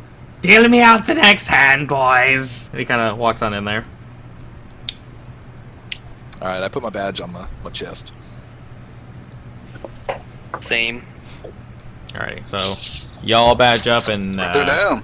heading on in. Heading on down. Alright. So as you guys head on in, you just sort of pass by endless amounts of people working. If you take a closer look, it doesn't necessarily look like everyone here is working by their own will. Some people have chains on them. Others look somewhat malnutritioned or just really tired, not fit to be working this deep in the mines. It almost looks like the soldiers are there to oversee them more than anything else. But you keep going, and I lean over to Kerrigan and I say, friend, dragons, nay, my ancestors used to make beautiful lairs in mines like this. Kerrigan does not know how to respond to that, so he just nods solemnly. As you guys are walking, you hear something behind you. Something kind of shift, and then you hear some rocks fall over. Someone sort of shouts, and then you hear like a whip, and then that's kind of the end of that. Then you hear them kind of going back to what they were doing. I would like to point out to the party that I'm looking around at this very angrily, and I mentioned to the party that my brother has fallen far from the true reign of the king. We dwarves, we never use slave labor, and it's kind of a disgrace to have anything but a dwarf mining. It's unspeakable. Yeah, so looking around, you do see elves and humans, halflings, like I said, all races. You go a bit further in, and near the bottom, it almost seems like it just ends. and it almost doesn't look like it went as far as you thought it did. Okay. There's only a few people down here as well. Like there's literally like 2 people, 2-3 people. Large cylindrical base, maybe 60, 70 feet across, and you see some mining tools after the ramp coming down. That's about it. There's nothing glowing. Nothing glowing, but where you're standing is weirdly flat. Boss Arena. I would like to look around. Is it just an open room, or is there like a whole? It's like the bottom Basically, of the shaft, right? yeah. Basically, imagine this: very top where you guys were. Imagine if someone just grabbed like a giant cylindrical cookie cutter and just shot it straight down, and then pulled it straight back up. That almost looks like you guys are at the bottom of that flat surface now. And how far did we go down? Like, just not that it matters, just like a rough. Like, how deep? How long of a run do we have back up? If need be? If you were to run, it'd be like a run, like almost not 10 minutes, but like a 5-minute run probably. Okay, so we're a ways down. Yeah, you're a ways down. Okay. But this room itself is just like an open, barren, empty chamber. Yep, you guys look up and you can't really see much. There's only one dude kind of lazily standing near the bottom of the ramp, and that's about it. He's kind of leaning on his hand, just sort of. He doesn't look like is he a miner? Or Nope, is he just... nope. One of the ruffians kind of just like scratching at his face, like yawning. I approach the ruffian. He's not really Say. looking at you. I say hello. Hello. Long shift. Yeah. Well, I don't know if was it Shivra? What was it? The Shears? weird lizard guy. Yeah. What about him? Yeah. We're the new guys. We're here to deal with whatever's down here. What's the story down here? Oh, you're going to the deep mine? Yeah. Is this not the deep? It's the entrance. How do we proceed? Frederick didn't tell us anything. I'd rather do everything myself. He sort of like leans up off himself, opens up his shirt, pulls out a flask, and takes a longer than usual swig and caps it, puts it away. You got your badges ready, I assume? Yep. Right here. Follow me. He puts. Can I get a swig of that? No. It's kind of a rude question, Kerrigan. We just met the man. It's been a long hike. I'm parched. Well, I need it for the hike back up. I'm the only one down here. It's garbage. Anyway, stand there. He points to the middle of the area. Like like literally the middle of this where you guys are, like the dead center. All right. Head over. Put your 2 fingers over the badge. I do it. Alrighty, and 3, 2, 1. Suddenly, Huh? You won't. All right. Suddenly, the ground around you kind of just like clicks into place, like it just kind of, and then the floor you're standing on just kind of sunk down like a good like 2 inches, and it starts spinning. This platform starts spinning, so it spins to the right. And you guys turn about 90 degrees, pauses, spins again 90 more degrees, and the whole platform you guys are on starts lowering very slowly. Looking around you, you can see this thing is like perfectly cylindrically cut out of the floor. It just drops and drops and drops and drops and drops. And he kind of looks over the hole and just kind of waves at you guys and kind of turns around and goes back to his post, you would assume. This area down here is pitch black dark. You go down maybe 10 or so feet. This thing stops. And then in front of you, this similar looking crease in the wall kind of, and then slides open.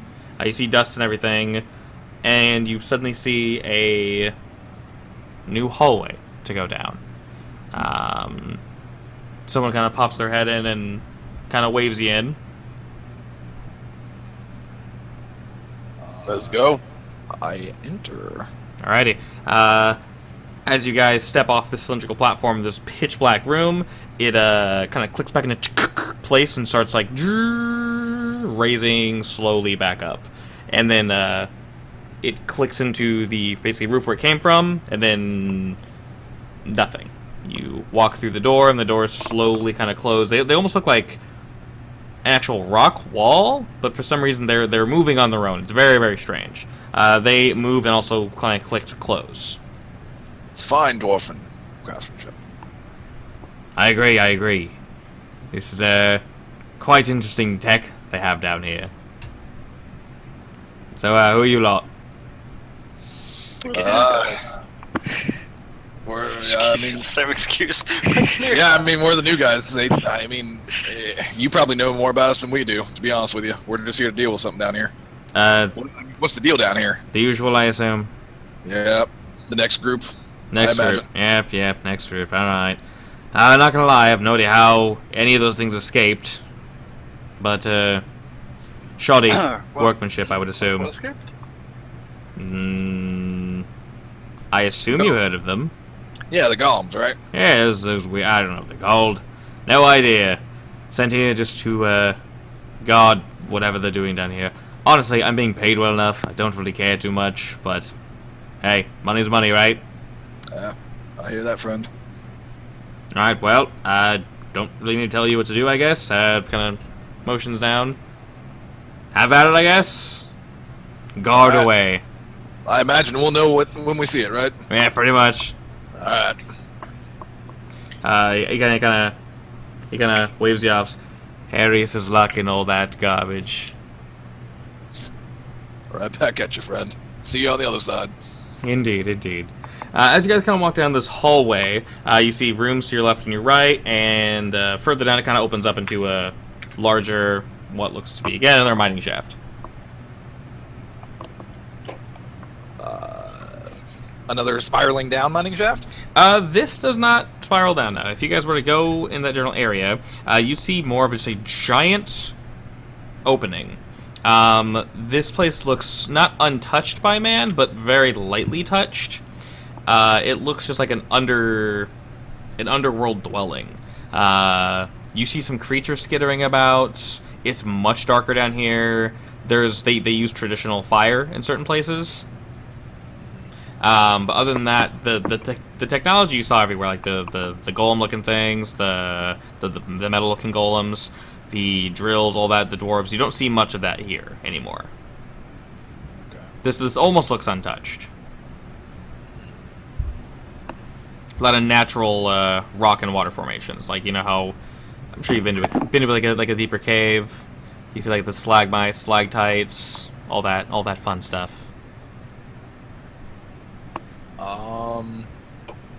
Deeper into the mines? I thought you were gonna ask to check the stonework. Not yet, my friend. Malchus is very familiar with these mines. Alright.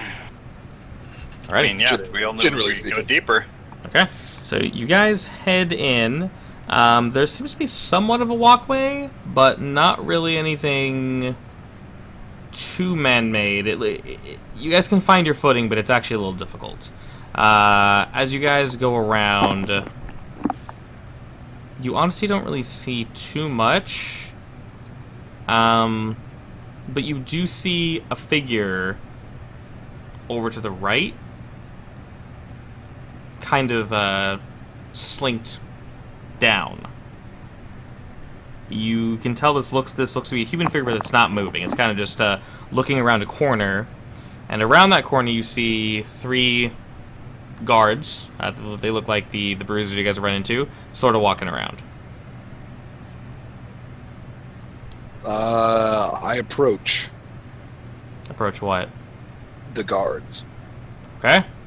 The guards kind of stop and look at you. Fresh blood? Yeah, Yeah, we're the new guys. Yeah, welcome. What's the story down here? We're kind of like some mushrooms right now. Fed Chet and Captain Dark. Gotcha. Well, not gonna lie, it's a little boring until you get, attacked.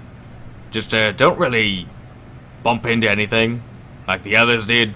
Just sort of lay low, make sure no intruders get in. That's about it. What are we looking at? More of those golem stone thingies? That, other beasties, pretty much any inlet. As I said, any intruders. No one should be able to get down here, but the basics. So we wanna keep going down here to the end. I mean, you kind of go where you need to go. We're not supposed to group up together. Groups of most 3. So 3. 3, 4. They No don't. more than 4. They don't want us messing off. Okay. So kind of a you'll know it when you see it kind of scenario. Basically, just don't make the same mistake the others did. You don't want to make Lowen mad. Who's that? He's the captain down here. Where's he at? Yeah, Further down? possibly. He's either there or he's meeting with the big guy. Okay. Alright, so basically don't touch anything and keep going down. Yeah, pretty much. Alright. Carry on. You too. Deeper into the mines! And away we go. Okay. You guys sort of go past I'm this. gonna dismount Tuskers, by the way. and Okay, he's gonna walk. you've been riding him this entire time. I mean, yeah. Okay. Air of authority and all that, right? True. Okay. I mean, they're gonna question you. Riding it. Sorry. I don't know. You're riding him. Conversations would have gone differently. That's fine. No, I know. No, for sure, yeah. From top to bottom, he's walking next. As you guys walk past this patrol, you sort of hear a coming from around the corner to your left. What was up with the guy that was slumped over? Same. The person that was in the dark behind. Yeah. You guys are more than welcome to look around. The main patrol that kind of went off to the side, they're curving off in a different direction now. Where was the noise coming from? The noise, if you guys were to look kind of to your left and go back maybe about 10 feet, it's sort of off the path, or what would be seen as a path, in the deep shadows. You can't really see over there. Okay. I'm gonna walk over to the slumped figure with a... Is this properly lit, this place? Or No, it's not properly lit at all. It's very dark. I'm gonna hold like a flame in my left hand, kind of just to be able to see. I'm gonna walk cautiously over to the slumped figure and I say, Howdy ho, friend? neighbor. Friend? Are you alright? You see this slumped figure, and you can't really see. He's wearing a full-on cloak. It's a really dark cloak. It's actually... You don't see him unless you look directly at him. I also do have dark vision. Yes. Enough. Yes, you do. But anytime your eyes kind of waver off for a second, you almost lose him entirely. It's weird. What he's wearing seems to be magical. So this applies to all of you looking this general direction. If you like I said, if you don't look directly at him, he's almost not there at all. He almost blends in perfectly. You see kind of a hand come out, and he sort of motions for you all to get closer, or motions for you to get closer. I turn around and motion my team to come close. All right, does everybody follow? I got faith in you, Wickus. I mean, you guys are like right behind me, like 5 feet. Or... Yeah, we're like right there. All right. I lean in and I lean in a little bit closer. With my left hand has a flame in it, and my right hand is on my wand. Alrighty. And I say, I just lean in. I don't say anything. All right. So as you all lean in and you all kind of enter the dark off the main path, this figure pulls his hood off, and It's visitors. nope. Hello, friends! See, Alrighty. the figure crosses his arms and kind of looks at you, smiling. Greetings, friends. It is good to see you again. Is this It's Killian. Ooh, what are you doing here? He kind of looks about a bit. Let's see. Sort of rubs his hands together and kind of closes his eyes for a Wait, second. he's got his arm back? Killian. No, that's not Duval. Oh. No, Take better notes, Randy. Yeah, no, hang on. I'm looking. Quick refresher. Who is Killian? Killian is the man that lost his the very first NPC you guys ran into that lost his fiance. Yeah. And you guys Yeah, were she's wearing trying the to. gold purple. Yeah, I got you. For a second, I thought it was Duval. No, like, He's the one you took the amulet from. Yeah. Yeah. Okay. We're searching way back. Yeah, we are. Going back That's to like what I was- freaking September. Yeah, that was on my other freaking sheet. Yeah, that was a while back. He kind of holds his hands out, and this weird like film sort of surrounds where we're all standing, and you almost feel sound, just silence. You guys hear nothing. He kind of breathes out. We should have a moment. Silence now. How have you all been? I mean, no, Nate, you're there. I'm not. Yeah. We've been doing all right, friend. Imagine finding you here. How have you been? Did you find your woman? Unfortunately, Yeah, what the lady said. I have not. I am still looking for her. You think she might be here? Sadly, yes. What brings you deep into these caves? Well, I've followed many clues as to her whereabouts. To my knowledge, they took as many people as they did from our town of Sundus and others and brought them across the sea. I'm not sure why. I would assume it would be for more of that sacrificial dark magic that we ran into. Other than that, I honestly don't know. Well, do you have any leads? He sort of scratches his face. He looks a bit rougher. You can kind of tell he's got bags under his eyes. He's got a little... His facial hair is kind of not out of control, but is getting there. I've been, for a while, just traveling alone.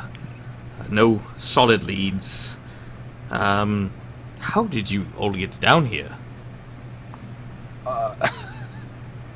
It's a long story. I do have one question as well for you. Does the name Sages mean anything to you? Somewhat, yes. He and a man he employs I have been following. I believe both of them are behind these antics. Who is his man? They call him Lorne. He seems to guard these mines. Yes, we've just learned of it. Other But than yes, that, we, I know nothing. Yes, okay, but yeah. We're down here to figure out what's going on with these mines, and there's something down here apparently. Yes, I'm hoping. Well, I do not hope to find her down here, but Well, Lord is down here. yes, Lorne is, to my knowledge, down here. If I can confront the man and find out where she is, that would save my heart greatly. Well, it sounds like we just gained another member of our crew. He kind of painfully smiles at you guys. Really is good to see you all in health. It's good to see you two again, Killian. Kyriam holds up his fist. Dream team. Is this for a fist bump? Yeah. Alright, he kind of bumps your fist back. Thanks for, not trying to steal my stuff again. Damn. Oh, you remembered that? I remember. Did he remember that? He looks to Valkus. How was the amulet? It honestly, Killian, it saved our life. You remember Fancy Pants? Yeah, yes. Yes, I used it to not really, vanquish him, but he was kind of drug into another something. I don't know. We attempted to kill him, but he was taken by something. Well, glad it's suiting you so well. Yes, it's a fine amulet. Sounds like it. I assume we're all just going to go deeper into the cave now that we are reunited? Absolutely. Excellent. Hell yeah. He kind of breathes out, I will be releasing the sound spell soon. Oh, quick question before Yes, you do. What's yes. with all the shadowy? How are you all shadowy? He kind of looks for his cloak and rubs it. I ran into this in my travels. Ah. I think our friend has a similar cloak. I doubt it. Kyriam, looking at it, does it kind of resonate with his power kind of thing? Like, see vestiges of his power in the cloaks? You feel something in the cloak, you're not really sure what it is. It feels like a very powerful magic item, you're not really sure how he got it. As I said, when your eyes divert away from him, you almost lose track of him completely. So this thing is very powerful. Even you're looking at him, but you know that the second you look off, if he were to like run off to the right, you'd lose him permanently. Like, you know you could not find him again. Oh, okay. Is it that it's dark, or is it that it's camouflaging him? It's almost kind of camouflaging him. You can't tell exactly what it is. The only effect that you're aware of is not looking at him almost makes him invisible. It's like Frodo's cape, right? A little bit. That's more of like camouflage, but not Yeah, really. a little bit more to an extreme of something. More magic-y, yeah. Yeah. Okay. Alright. Alright, so he sort of breathes out, and the dome around you kind of like dissipates. The second after it dissipates, he kind of looks around. Alright, so we'll have to sneak through here. Get as far as we can. I believe deeper down that way, kind of points down, is where they are keeping the hostages. And other things, I would assume. I've run into some strange crystals, so I don't even know, honestly. We're familiar. Oh. Well, I won't ask any questions. I just know that this is a very well-kept secret, something they don't want to get out. Very much so. Well, further on we push then. You guys kind of head forward a bit.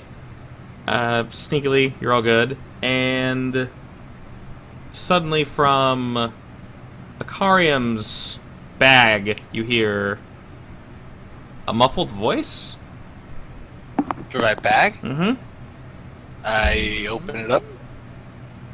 And you hear, "Hello! God. Are you all there?" I thought I had that.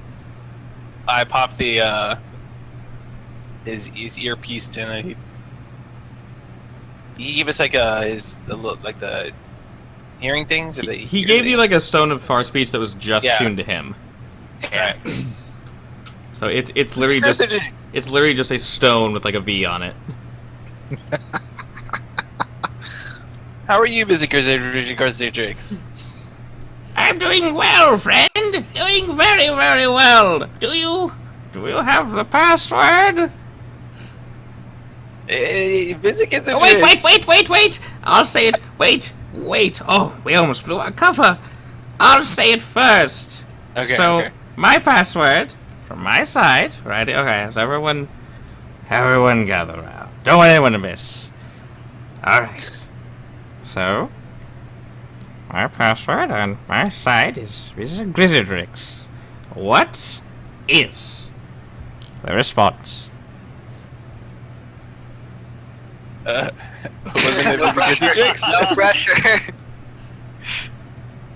Sorry, what? I didn't hear it the first time. Visicers? You kind of feel the stone like vibrating here for a second. Yes! Excellent! I knew my friends wouldn't forget me. Splendid. Killian kind of turns around and he's like, just putting his hand over his hand. He's like, shh, because this thing is loud. Is this in Akarium's ear? No, it's out loud. Yeah. It's just like this screaming stone. It kind of echoes. Is there a volume setting? Okay, man, he's desperately looking for a volume setting. Holy shit. He kind of just keeps talking as you guys are like poking and messing with the stone, and like Killian's freaking out, like, oh my god, what is this thing? Remember that item that you gave me, Mr. Acarium? Oh yeah. Well, it's ready! It's ready! Just echoing through the cave at this point. Fantastic. It'll be there in like 3 minutes or something, I think. Hold up. Okay. Alright, yes. Uh-huh. Okay, so it's on its way. Okay, good, yes. Talking to you. Yeah? He's on the other line. He's on the other line. Karim, handle this. What are you doing, man? You see Killian like... He's a little stunned right now. Killian's like, shut that thing up. And you gotta hear some scurrying off in the corner. You hear someone go, oh? I shove it in my pocket. It's kind of like buzzing a little bit in your pocket. And then you hear some crackling coming from above you guys. And then you kind of hear the muffled voice of, it should be there momentarily. Suddenly, this like drill thing just shoots through the ceiling where you guys are. Kerrigan, go ahead and roll a dex saving throw real quick. Rest in peace, friend. My sweet prince. Oh, so good. Mr. Kerrigan? I am Cadigan. confused by what's going on. Oh But my alright. god, this is so good. You don't remember? No, I do not remember at all. That's fair.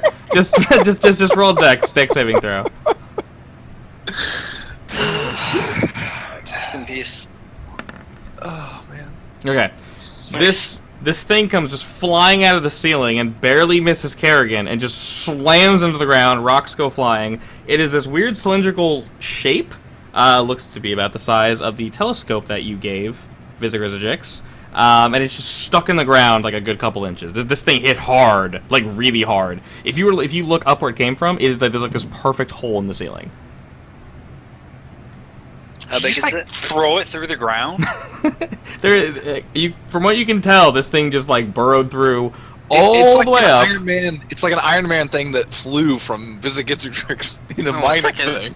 it's like an ODST trooper just went Yes, straight into the earth. Yeah.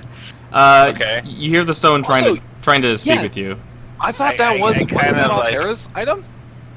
I mean, it's a stone for anyone to have. It's one But stone. I'm pretty sure I had it last. You can take it back from him if you want to talk to him. Yeah, no, I know, but I hold it up to my ear slowly. slowly. I'm talking about the. I thought who gave him? You gave him the thing, Moses? The telescope. Yeah, Yeah, the telescope. Yeah, I gave it. Oh, okay. Oh, Yeah. yeah, that wasn't mine. Yeah, that was not yours. So he's like, did you receive the merchandise, Acarium? I believe so. Yes. Wonderful, wonderful. So it almost killed us. But you think you got it? As I was saying, this magical item is called the Deep Eye. It's very, very interesting. So very interesting. If you point it at anything, it can sense magic or the state of something's soul. Oh. Okay. Cool, right? That's pretty nifty. You should be able to use it now, you and your friends. It's very, very interesting. Oh, so interesting. I appreciate your help, Visagrizagix. You're welcome. Oh, time to go. Oh, yep. What? Oh, yep. Yep, that's right. Okay. You ought to have a good one then. I believe you have a catchphrase, Visagrizagix. Visagrizagix, away!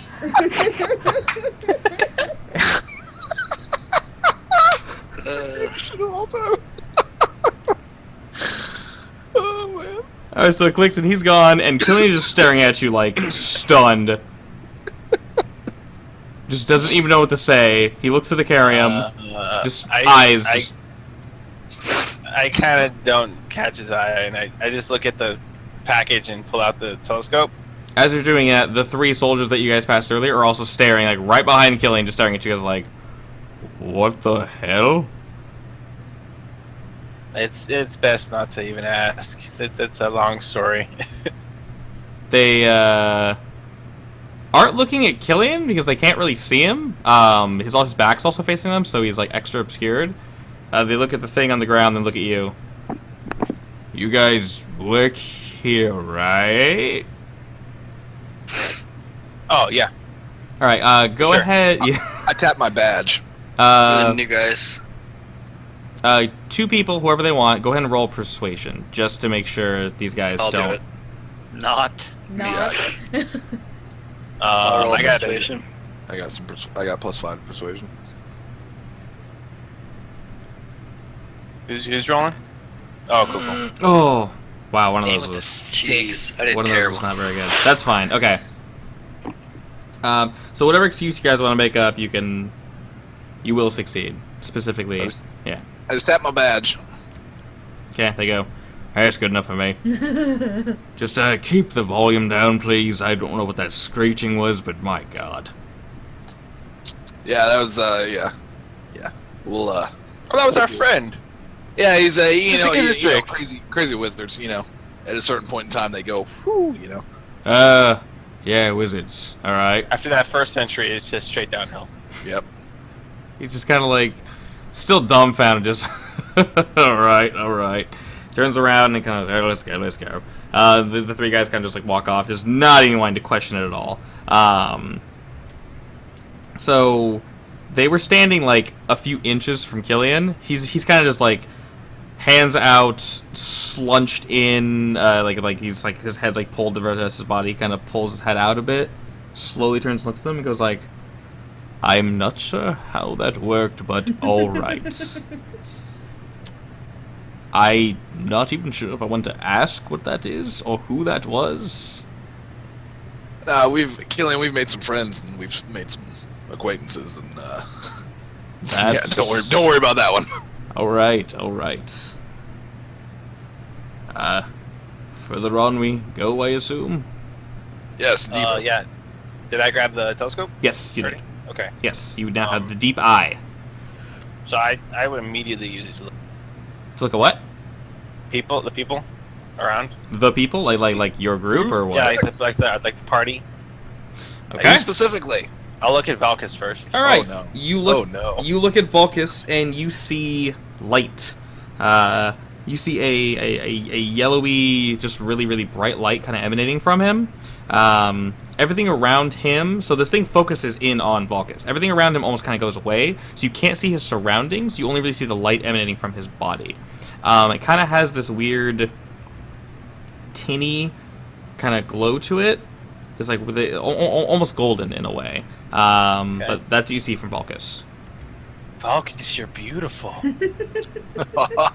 Karium. Thank you, friend. Do you want us to step over here, or give you a moment alone?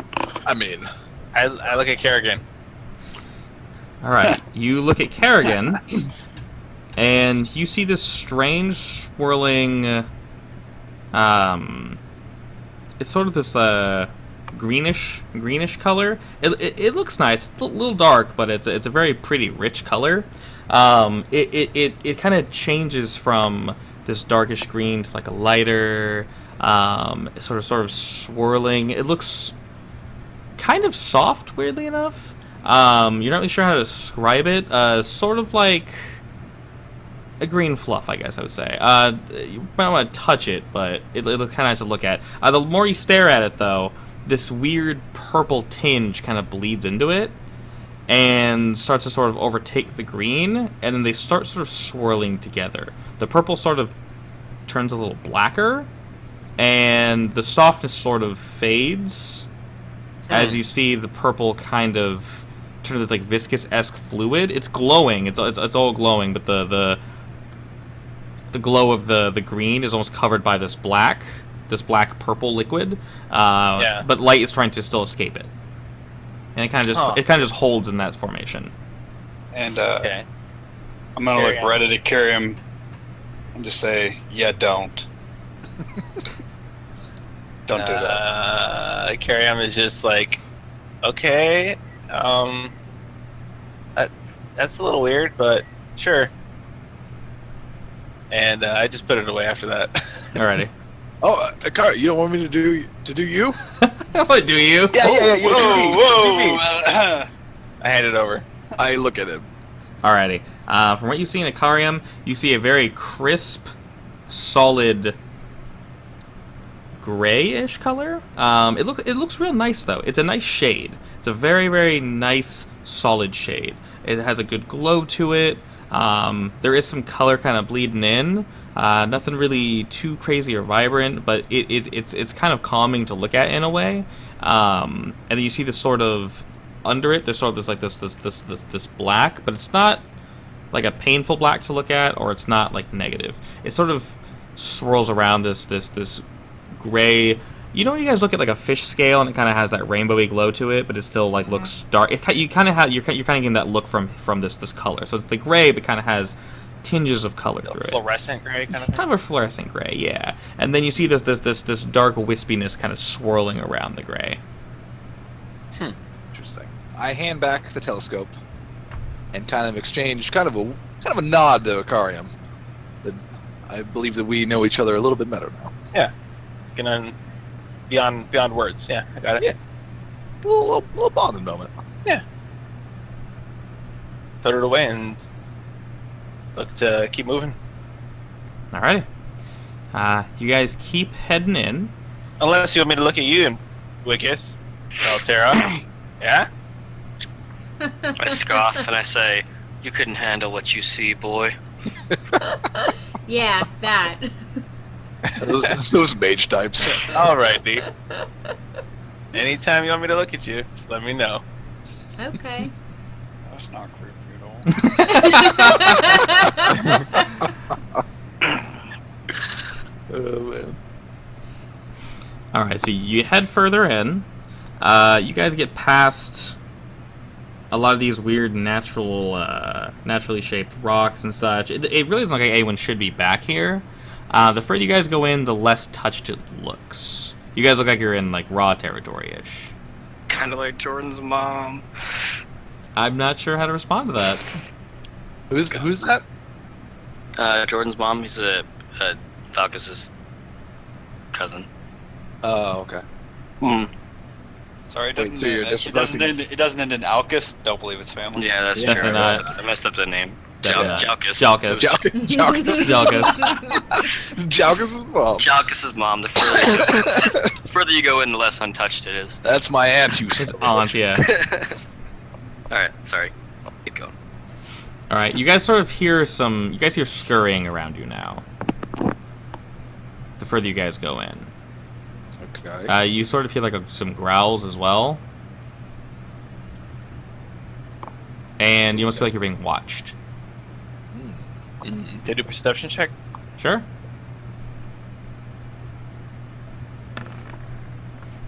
Alright, beyond what I told you, you don't see anything else. Can I as well do a perception Yes. check? Yes. Me too. I'll allow, That's performance. depending on how you guys roll. Okay, you guys are all the same. You do notice something up in the corner on the ceiling with very similar shape to the beast you guys saw outside near the cave entrance. Beast. The gorilla The thing? rock monkey. The rock monkey, yeah, we'll call it that. Rock monkey. monkey. We'll call it a rock monkey. That makes the most sense. They're hanging on the ceiling. Is it Hey. noticing us, or is it kind of just asleep? Hey, could that telescope see anything about this monster? Yeah, check it out. I look at the rock monkeys with the telescope. Okay. From this rock monkey thing, you see... You're not really sure what you're looking at. It's like this rusty-looking small light. Really not much to look at. Okay. Does it notice us? It's looking in a general direction, yeah. And from the one that you looked at there, you see just the one in the corner. You hear noise from coming around you guys, though. It's not just coming from there. Battle formation. Are we attacking? I mean, it's like on the... It's pretty high up. It's not going to just, like... You guys can keep venturing forward. You guys can take a different path.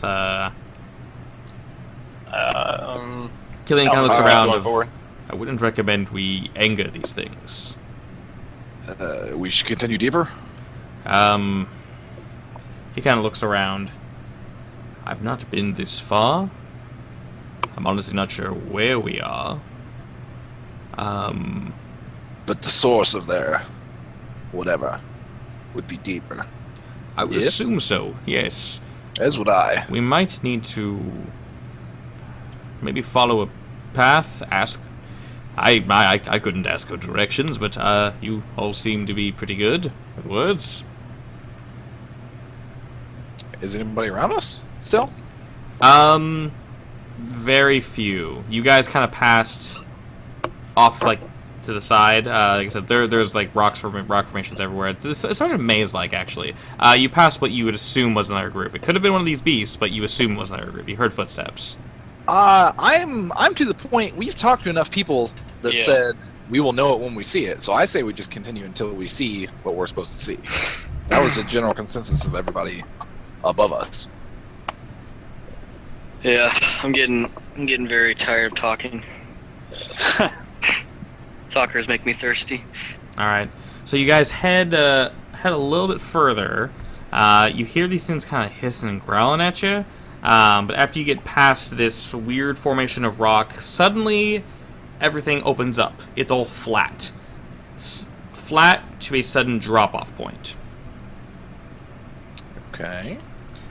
You see this makeshift shack, sort of like a command post looking thing off to the side, and you see some other shacks off to the right.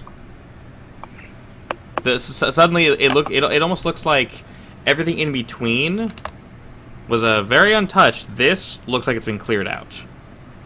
Like Okay. it looks weirdly pristine. We're out of contested territory into Lauren's world. Yes. Okay. You guys want to yell for Lauren? Do you want to yell for him? Yeah. I mean, you're just gonna walk around and yell. I mean, Lord. we gonna knock on the door? Go knock on the door. Your I guys' walk up to choice? one of the shacks and knock on the door. Okay.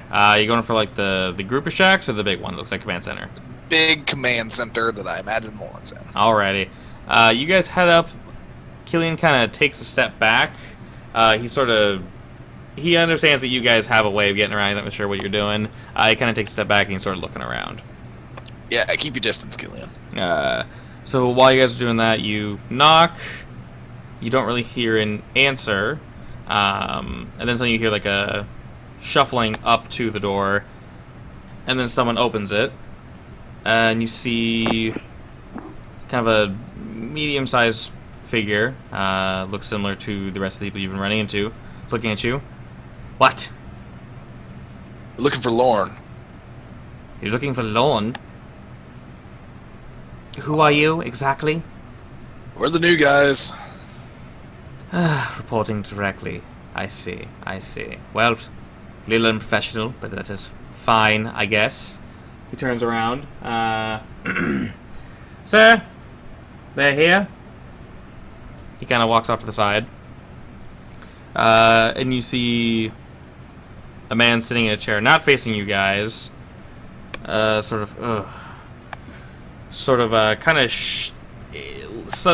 shakily stands up, turns to walk towards you guys, and the inside of this shack is actually lit pretty well, so you can see him in his entirety. Fairly tall, kind of well muscled, drow. He walks towards you guys, has a very obvious burn scar in his face. As he walks towards you, kind of looking down at you all, looks really just kind of blank. He looks down and just stares at your group. He has a burn scar. Yes. Okay. He sort of looks down to your group. And he's just kind of staring, just scoping you guys out. Not really saying anything.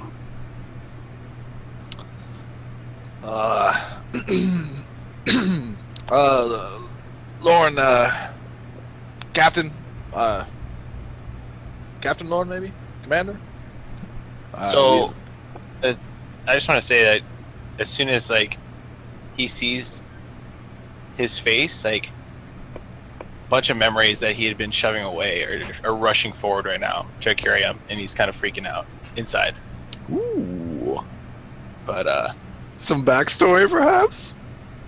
yeah, he's like kicking himself for not realizing this, kind of like not believing that this is actually happening in real life right now, kind of thing, like freaking out. Yeah. Do I see this or no? I mean, I'm facing Lauren. I assume you're up front talking to him, so you Yeah. wouldn't see Ikarian behind you. Okay. This should get good. Yeah, Lauren, we're the new guys trying to figure out where we're going. We don't really know much. And you decided to come to me? Yeah, that's where lizard folk upstairs. He said go report directly to you.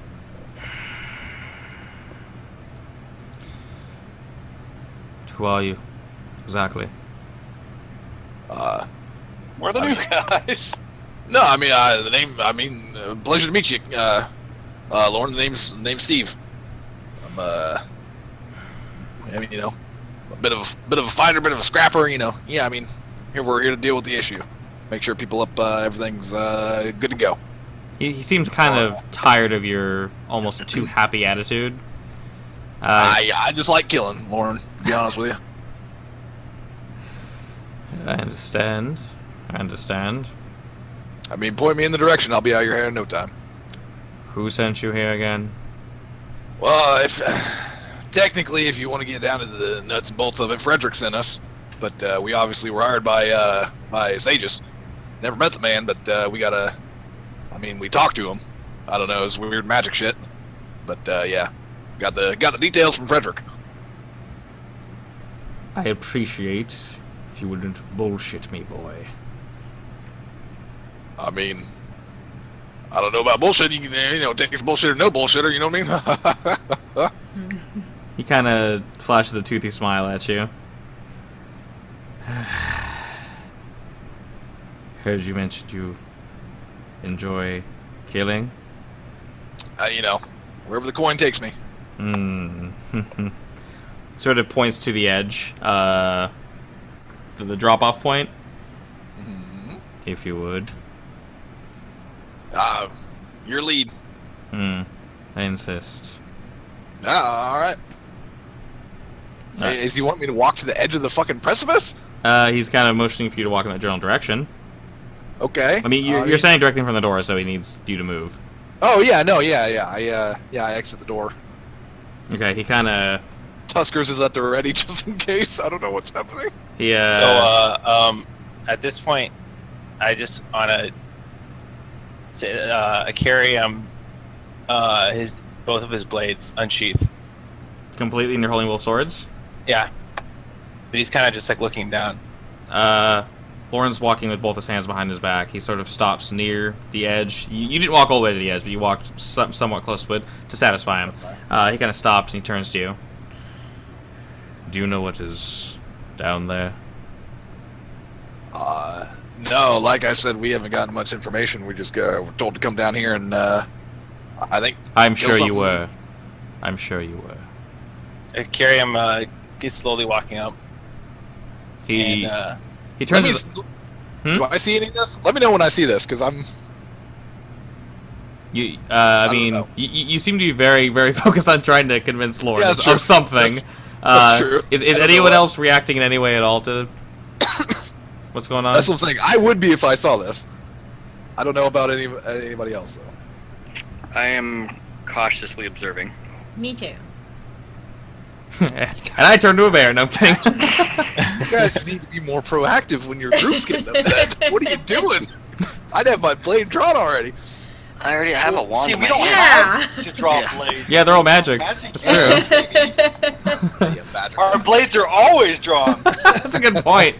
My mind is my blade. He's looking at Vulcus, and he notices that your weapons are drawn, Nakarim. He sort of turns his head to look at you and his whole body. As you do your next thing. Carium is kind of just incredulously. It's not really like a full voice, just like almost to himself. He says, Imril? He's sort of hunched over this whole time. He straightens his back for a second and tilts his head back, and then kind of tilts his head to the side, a little too far. He kind of holds his teeth together and like just kind of gnashes them to the left a little bit. Yes. He's looking at you kind of in a disgusting way, but he's not really sure what he's looking at. He can't really place it. How are you? You're dead. I have a feeling I know you. Does the name Kalena mean anything to you?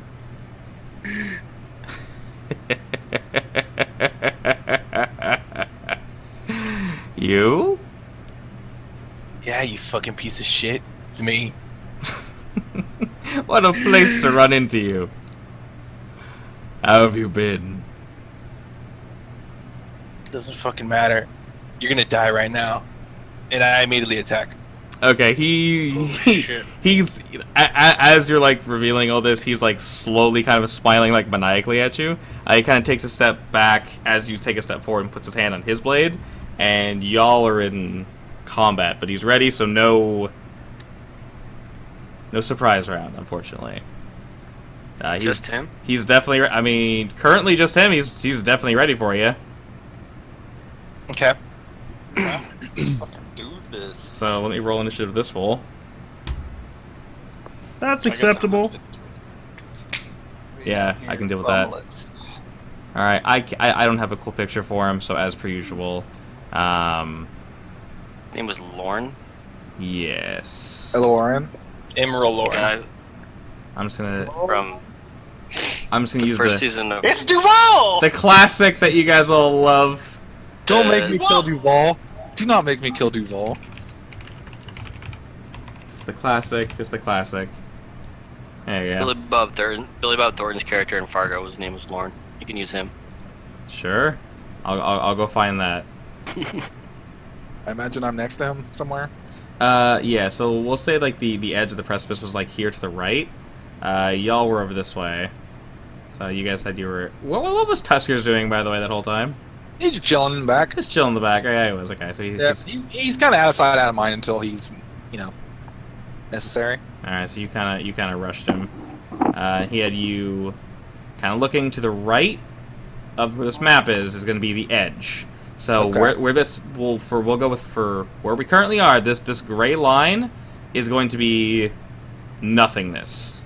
So you fall down there. You're assumedly dead because You don't know what's You said Lauren and Balkus were standing on the edge, right? they were getting close to it. near, but not on it. Near, yeah. Be a shame if our paladin got knocked over the edge. Indeed, it would. Alrighty, so I assume, out of character, I assume you want to kill this guy with your bare hands. So I'm not going to knock him over the precipice with, a thunderous smite. Why not? Because I want Akarium to have justice for whatever the fuck is going on.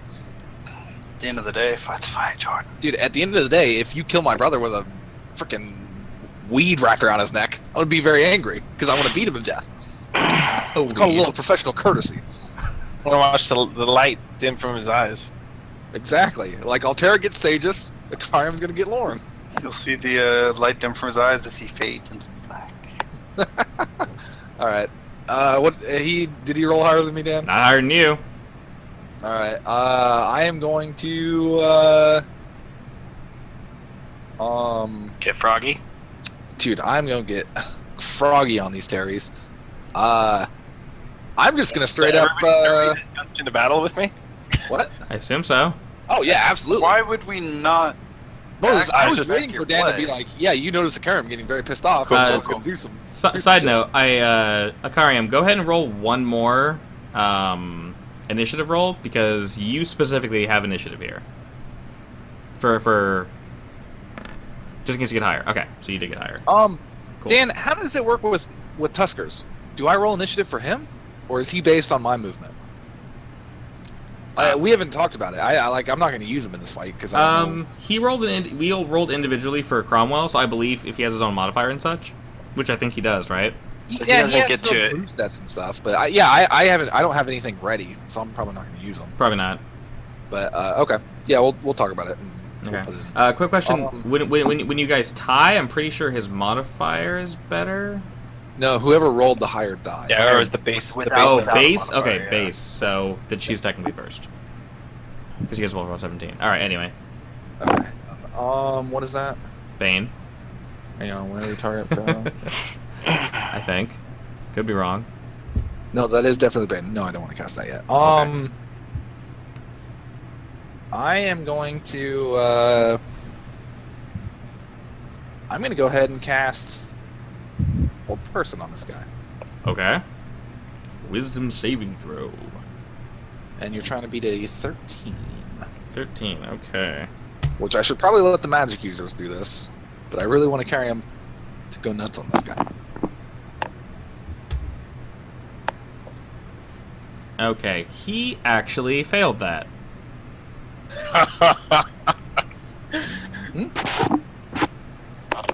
So if he's paralyzed, what's that exactly mean again?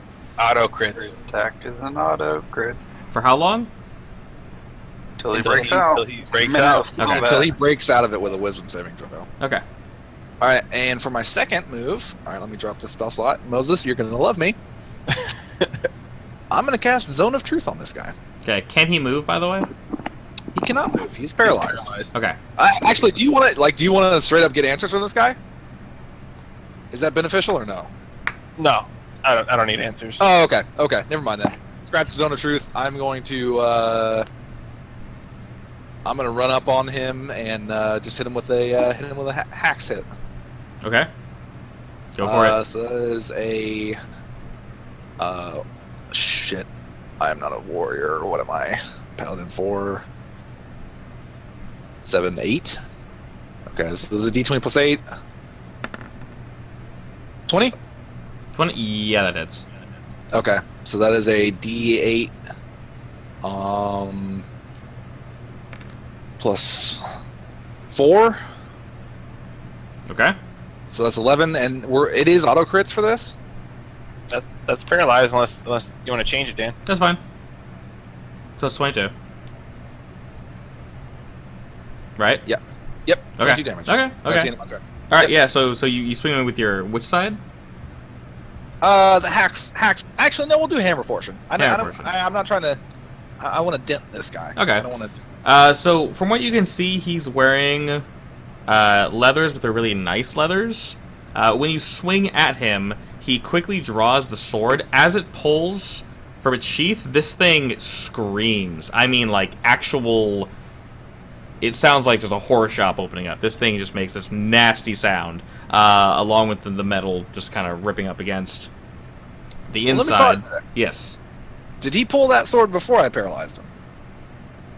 I mean, he was about to. Can he not move, period? That he literally can do nothing. Yeah, like he's frozen. Period. Frozen. Frozen, It's a very frozen. broken spell. Okay. So literally nothing. Gotcha. Strange. Then he gets hit. Never mind, that's more boring. Okay. He gets Yeah, a hit. little bit. It's yeah. more boring. Cool. So Yep, not, a little bit. literally nothing happens, and I have to get a wisdom saving throw on my turn? Yep. Okay. And next episode, Dan has a resistance to. Cool. Well, he No, rolled- no, that's what I'm saying. There are a shit ton of game-breaking mechanics of spells. Oh, it's So fine. You need to look through our spells. And Oh, I got it. kinda- I got it. But you guys got Yeah, an early yeah. one. I can't say you can't have hold person. So. Yep. Also, I legitimately did not roll anything higher than a 13. I got a 2. So there's no modifier that makes that better. So. There's no amount of You guys bullshit. all like 200 for this round. There is no amount of bullshit I can add. Anyway, I just crit on that one, so he's no longer paralyzed. So yay, he's free of that now. Real angry at that though. He's real not happy about that. He does that action again, rips that sword out. You just hear this just screams of like tortured. Just ring off of this blade. As he pulls it out, this bright, like dark purple light emanates from this blade. He looks pretty angry that you got first blood. Let me drag his booty up here. There we go. So I don't forget about him. He looks pretty angry that you got first blood. He's sort of already kind of gnashing his teeth together. He's holding the sword. He's a pretty tall dude, so he's holding the sword with one hand, and he's just still gripping the scabbard. He just doesn't even pay attention to anybody else. He just immediately jets it towards you, Wickus, in a stabbing motion. All right. Let's see. 22. That will hit. Okay. So what happens is you're going to get hit by the damage, which should be 9, and then go ahead and roll, let's see, roll a Constitution saving throw. Okay, hang on. Also, can I say that where does he hit me? It's a sword, right? Yes, sword, he just stabs you like dead center. It obviously doesn't stab into you, but... Well, no, could it touch flesh for the sake of this particular one? I mean, you're wearing armor. Yeah, I know, but... He aimed for dead center, so no flesh. Okay, well, as the sword careens towards me and I take damage, Valkus kind of feels a connection to the blade. He doesn't know how. He doesn't know why. Okay. But it's odd. Because he felt it coming, but he couldn't dodge it. He feels the blade. I gotcha. Yeah, you know what I'm I see where you're going with this. Okay, Constitution saving throw? Yes, sir. Alright. Okay. Well. What happens is the blade itself kind of bounces off your armor. It hits and just stops. Yet you still feel this piercing thrust fire through your entire body. It goes through your chest and out your back. You don't know what it is, but it hurts like hell. The light and the swirling mist around the sword, the purple mist, flows through the sword, and you guys see it jet out the backside of Wickus. You'll take an additional roly-poly 10 damage. Oofa, okay. So as he pulls, divine smite on that blade. so he pulls the sword away, kind of smirking, and then turns to Akariam, rushing at him, with an upward slash. As he kind of walks away from you, Valkus, you do feel kind of winded. You feel like something was almost taken from you, and you feel gross. You know what I mean? You almost feel invaded in a really uncomfortable way. I do feel invaded.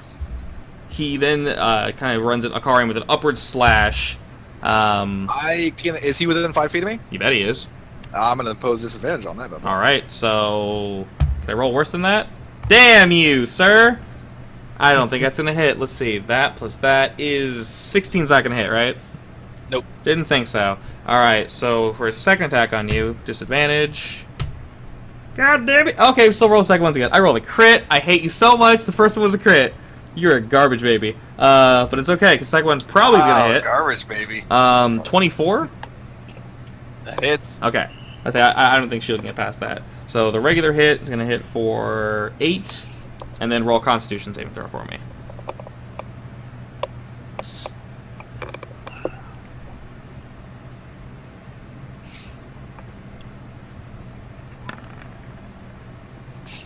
Okay. The same deal is basically going to happen to you.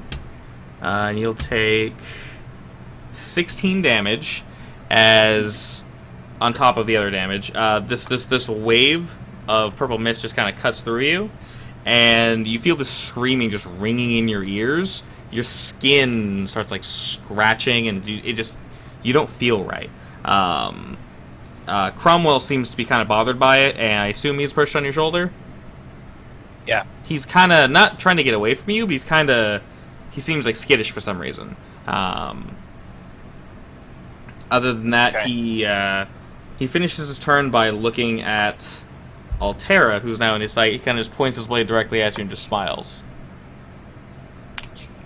And then he kind of he's staring at you very uncomfortably. He's looking at you really weird. He looks like he just wants to wear your skin, basically. That's the kind of look he's giving you. Okay. It's not a happy look. You feel disgusted looking at him.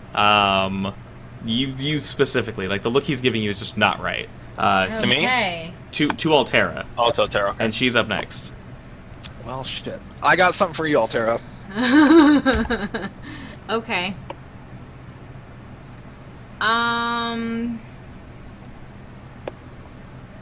What does this do again?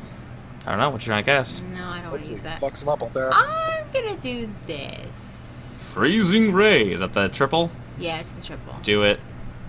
I 3 have attacks. To, yeah. Okay. Ugh. 2. Ugh. Oh God. Those all miss. Not only do they miss, but one critically missed.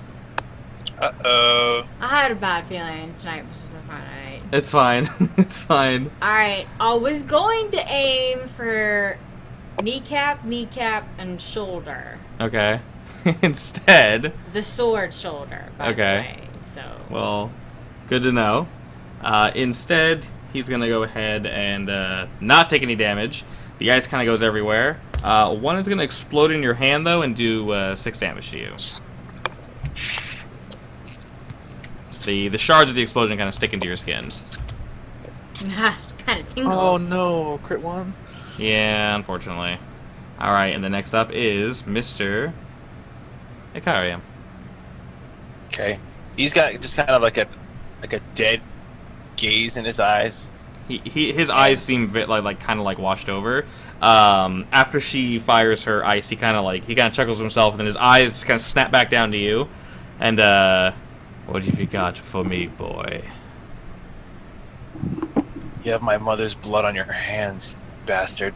And then he like takes that blow, the second one, rolls with it, and kind of moves to the flanking side and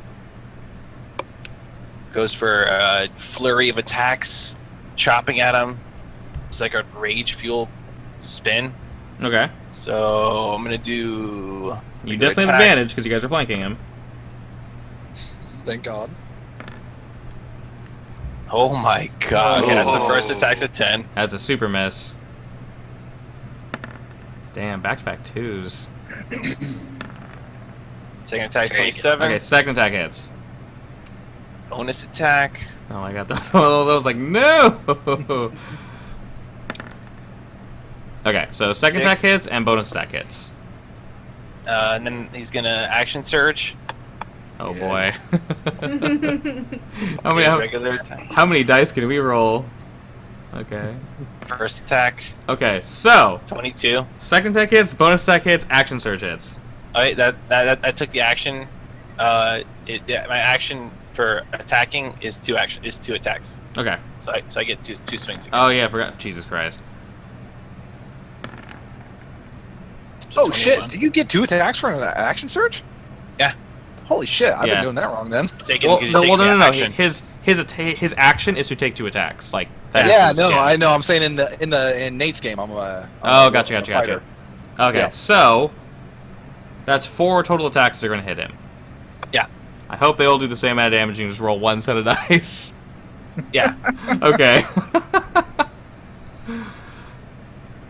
Probably feels good to click that number up. Like 1, 2. Oh no, I gotta do math. Yes. Do So it 12, 27. 27, 34. 34. Okay. That's everything? 34? Yeah. Okay. Alright, so you... Obviously you're not felling him, but you just basically unloaded on this guy? With your 2 swords? Yeah. Okay, so you just went nuts. He's kind of blocking and parrying, but not enough to hold back your rage. Most of your attacks get through. You cut him. You do draw some blood on his arm. He seems to be definitely enjoying this. You cut his side. The leathers he's wearing seem to be very thick, so you don't like pierce all the way through them, but you tell you can get. You can definitely get by. Your swords are sharp enough, and you're definitely strong enough to get to this guy. Cool. Alright, next up, Kerrigan. Dope. All y'all magic users. Oh man, I'm gonna stretch it out, stare him right down, and cast this as a level 3 on that bad boy sword. Alright, so we're heating metal. It's Well, gonna we're glow. heating that metal up, dude. And I cast it as a level 3, so it's gonna be 3d8 damage. Alright. That one is that one immediate? And then every time immediate when I do it. Yep. Oh god. So immediate. 10 damage. Nice easy number. Alrighty. Easy number. So as you heat the sword up, it glows a bright red, along with the purple mist swirling around. He squeezes it tighter though. The hilt is not metal, but the whole thing is definitely it's a burnin'. He does definitely feel it, but he's holding onto the sword tighter, kind of manically. All Okay. Right. What's Cromwell And gonna do? Oh, sorry. Going to whoa. Sorry. Whoa. Oh, gonna move. Gotcha. I'm gonna step over here. Well, who's lower in hell? I can't tell because y'all's names are. I mean, Actually, I'm gonna stand right here. he's at 33. He's at 28. They're pretty close. Okay, so I always forget I'm which one. fine. I would. Bonus action. All right, I'll get it, carry him then. Yeah, because I have hands for myself. Yeah, right? he There can hand we go. himself. Bonus action, healing word. 1d4 plus my spellcasting modifier. Nice. So that is 8. You get 8 back. Nice. Appreciate it. All right. Is Cromwell gonna do anything? Step back there. He's gonna go ahead and delay. Okay. And Wickus. Quick question: are we still in the cave? Like, what's up? Can I look at the ceiling? What's in the ceiling? Ceiling let us stalactites. Okay, Oh, perfect. I'm sorry. I need a Constitution saving throw, by the way. From You. what? From heat metal. If you're holding something and it heats up, you have to do a Constitution saving throw. Oh or yeah, drop sure. it. Yeah, he wins. He wins. I rolled a natural 19. So it says if he keeps on holding on to it, he has disadvantage on attack. Nice. Cool. Okay, I'm going to look to the ceiling for a stalactite that may be directly over Lauren. Okay. Is there one there? The ceiling is riddled with them. Keep Okay. in mind all your friends are very close by. So. Okay, so my plan is to shoot magic missile at the stalactite nearest him above Okay. head, Okay. and then use my gravitational power to guide it as it falls. Wait, what? Okay. You can't just go out and say that you have gravitational powers, Nate. I mean, I already gotta do what you're popped gonna it. I popped the cherry, man. You gotta let the listeners decide for themselves what your power is. They already know. I was floating rocks earlier. he's a rock floater. Dan can fix it in post. Okay. He's a rock boy. So magic missile hits automatically though. So Yes, am it I does. rolling for it or what? Roll for your power. Okay. I mean, magic missile can't miss, so I do have a point of inspiration. Can I use that on this? yes. I think you have to use that beforehand, don't you? I'll allow it. Right? I'll allow it after. It's more interesting using response actually. I think. Ooh, that was almost. Okay. Delete So that off my sheet. with that, you are out of magical juice. You strike a large-ish stalactite with a few of your magic missiles. It cracks and crumbles. It comes flying down. This is a very high roof where you guys are currently at, so this thing's got plenty of time to gain speed. It comes flying down, and you feel the need to protect your allies. You are no longer an evocator, so you can't naturally protect them with your magic. But Akarium and Valkus being so close to Imril, you are scared they're going to get hit, but you get this feeling deep down that you know they won't get hit. You don't know what it is, but you just know that this thing is going to land and hit its target. It comes flying down. It doesn't hit him exactly where you're hoping, like right on top of the head. He kind of hears it coming and kind of slides off the side, but it does strike him. Go ahead and roll 2d6. Okay, so he'll take 10 damage from that. Okay, and I'm gonna roll for my wild magic missile. Okay. 1 or 20. Aw, real close. Okay. Someday. All right, that's my turn. Alrighty, Vulcus. All right. I'm not really sure if this is beneficial because we're surrounding him, but I didn't like the way that he was eyeballing Altera. So I'm going to go ahead and cast Shield of Faith on her. Okay. Ooh. So you're going to get +2 to AC for the duration. Oh, nice. Which is up to 10 minutes. Okay, so Okay. add that. And that's a bonus action. All right. That's super cool. That's for a while, so you're basically good. All right. So, shit, I really wanted him to drop his sword. We'll come back to it. I'm gonna load up. Yeah, I'm just gonna hit him with a. I'll hit him with a regular attack for now. Get into this stuff later. D20 plus 8, flanked, right? Oh yeah. Yeah. Oh, 16. that's a miss. That's a miss. All right. Follow up, second attack. Same thing. Nat 20. You bet. I'll roll again for double crits. Maybe one day. If only.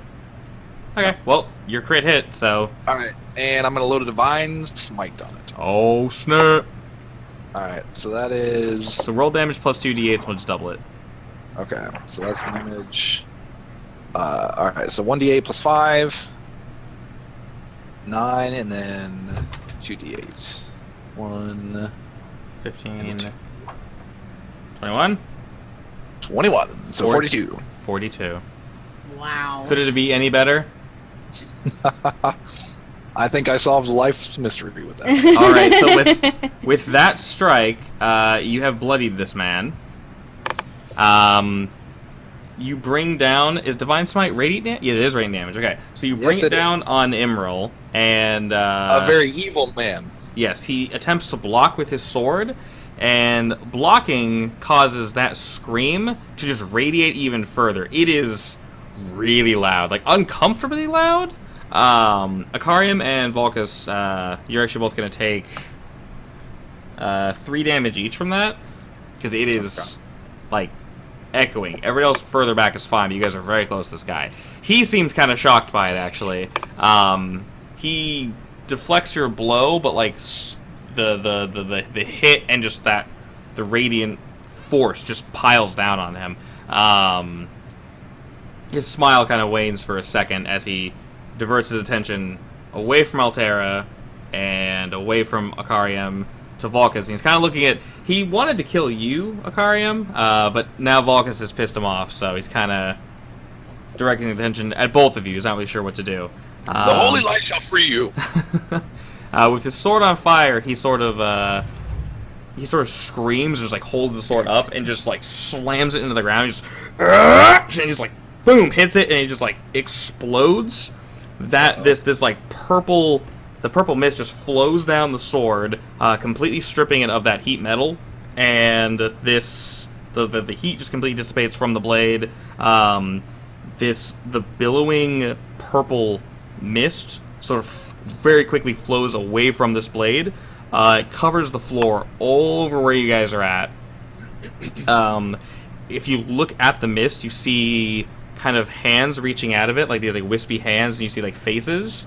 But these faces like very quickly rot into like skulls. You see the flesh just like quickly just rot into it, and then the skulls like kind of deteriorate into dust and then fade back into this mist, sort of like a wave. So like it'll kind of come up and then flow down, and you see hands just sort of reaching with like gnarled hands throughout this wave. Basically, everybody in this room will all take. Everyone takes 10 damage from that. All right. Tuskers that is like, I wasn't part of that. I'm good. All right, so that was his move, right? Or he's got more? Oh, he's got more, but that was one of them. And then from that, so he's gonna pull the blade from there, swing it up at Vulcus, and With disadvantage. the heated blade part's gone. The blade is back to its original state. But how? Magic. Slammed it in the ground. Super magic blade. It is resistant to magic effects. They last for 1 turn. The blade specifically. So this is a 25. That will hit. Is there And is there a once butt? again, I'm trying to determine how much health I have. Yes and no. Yeah, no, I'll do it. Yeah, I feel his blade coming, Okay. and I can kind of feel its trajectory. What does that do for me? Let's see. Go ahead and roll a d20 and I'll tell you. Okay.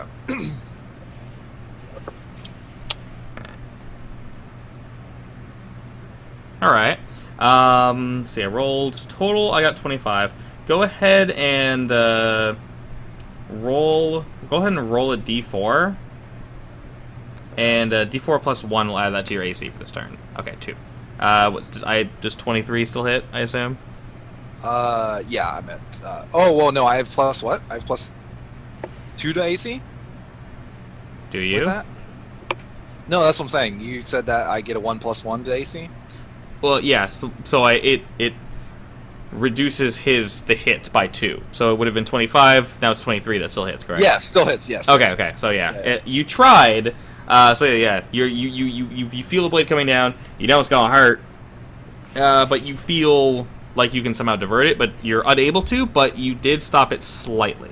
The blade will hit regardless, hitting for 11, and then roll Constitution real quick for me. Alright, hang on. Let me get my health there first, because it's going to be rough. Constitution, please, for the love of God. Give me something higher than a 16.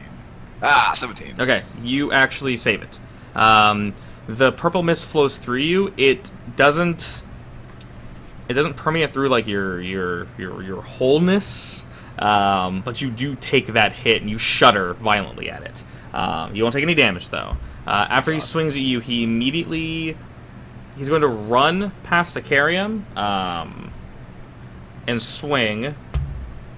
Yeah, he is. Pass me? Yeah, so he's gonna run past you. So not only do you get an opportunity attack, go ahead and roll that one real quick. Do I get an opportunity attack? Yes, you do as well. You both got opportunity attacks. Go for it, and then you'll be happy to hear what I just rolled. That's a hit. That's a miss.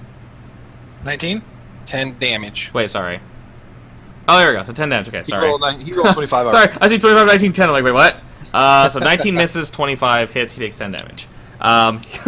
He also critically failed on his attack against Acarium. So as he runs past Acarium, oh no, Cromie, you're being sat on. We'll put you here for now.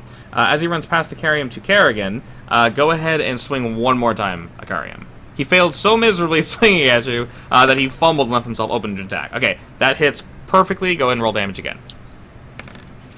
Boom. All right. So he took control of 18 damage from you that turn.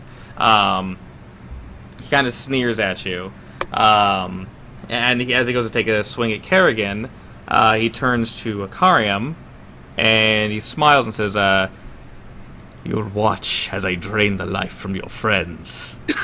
And then he swings at Kerrigan for 21. Yeah, that'll do it. Okay. You will take 11, and then Constitution saving roll. Or I pass automatically. what if I all of a sudden riffle time a little bit and he tries to hit me again? You guys are so fucking subtle, aren't you? Okay, this would require a serious roll, so you can try for it, but the odds of failing are very high. So you may try if you wish. I mean, what other thing am I going to use it for? Not that. Okay, so you attempted to use it for something very extreme, which expends both slots. Did I expend 1 or 2, Dan? You have 1 slot left. Okay. Karium has 0, you try. Wickus has 0, Kerrigan has 0. So you have 1, and Altair has 2. So if you try and fail, you still blow a slot, Yes, right? you still, like I said, you guys are still new to this. You don't even know what the power is. Kerrigan Yeah. just knew that this sword's coming at him. He does not want to get hit by it. So you still take 11 damage from the hit. Seeing the sword strike his allies, he's like, nah. So whatever he tried to do, whether it be like revert the attack or something, it failed. So go ahead and roll a Constitution saving throw for me real quick. Okay, so that fails. Can I hang on? Oh. I'm going to use my bend luck to add a D4 Oh. to Kerrigan's saving throw. Go for it. No, Do I uses roll two. that, or Two. do you? No, that uses 2 of my sorcery points. Okay. You better roll a 4. Oof. Is it only 1d4? Yeah, does he pass with a 14? No, it's a fail. Damn it. And you can't add anything else to that? Nope. I wonder if I could do it again. I used 2 sorcery points. Oh shit. Oh yeah, you're outside of 10 feet from me, right? Yeah, he's pretty far back. Yeah, because you get +2 to shit. Oh fuck, I keep forgetting about that. It doesn't Yeah, if you're say within it 10 feet, you get +2 to. It Yeah. doesn't take say those. can't do it twice, so I'm gonna do it again. Okay, go for it. More sorcery points. Does it stack? It doesn't say I can't. I mean, I'm fine with it. Okay, so that So is he's rolled 16. that's enough to bring him right over. He's safe. All right. So he tries to slam the blade into you.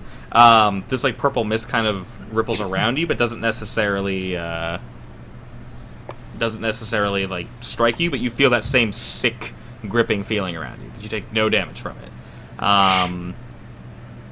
Other than that, Emerald's turn is finished, and it's Altera's turn. I'm gonna use this just because You're close I by. want him to heal. Okay. Is this where you have to touch him? No. Or no? Okay. It's 120 feet. Oh, Jesus.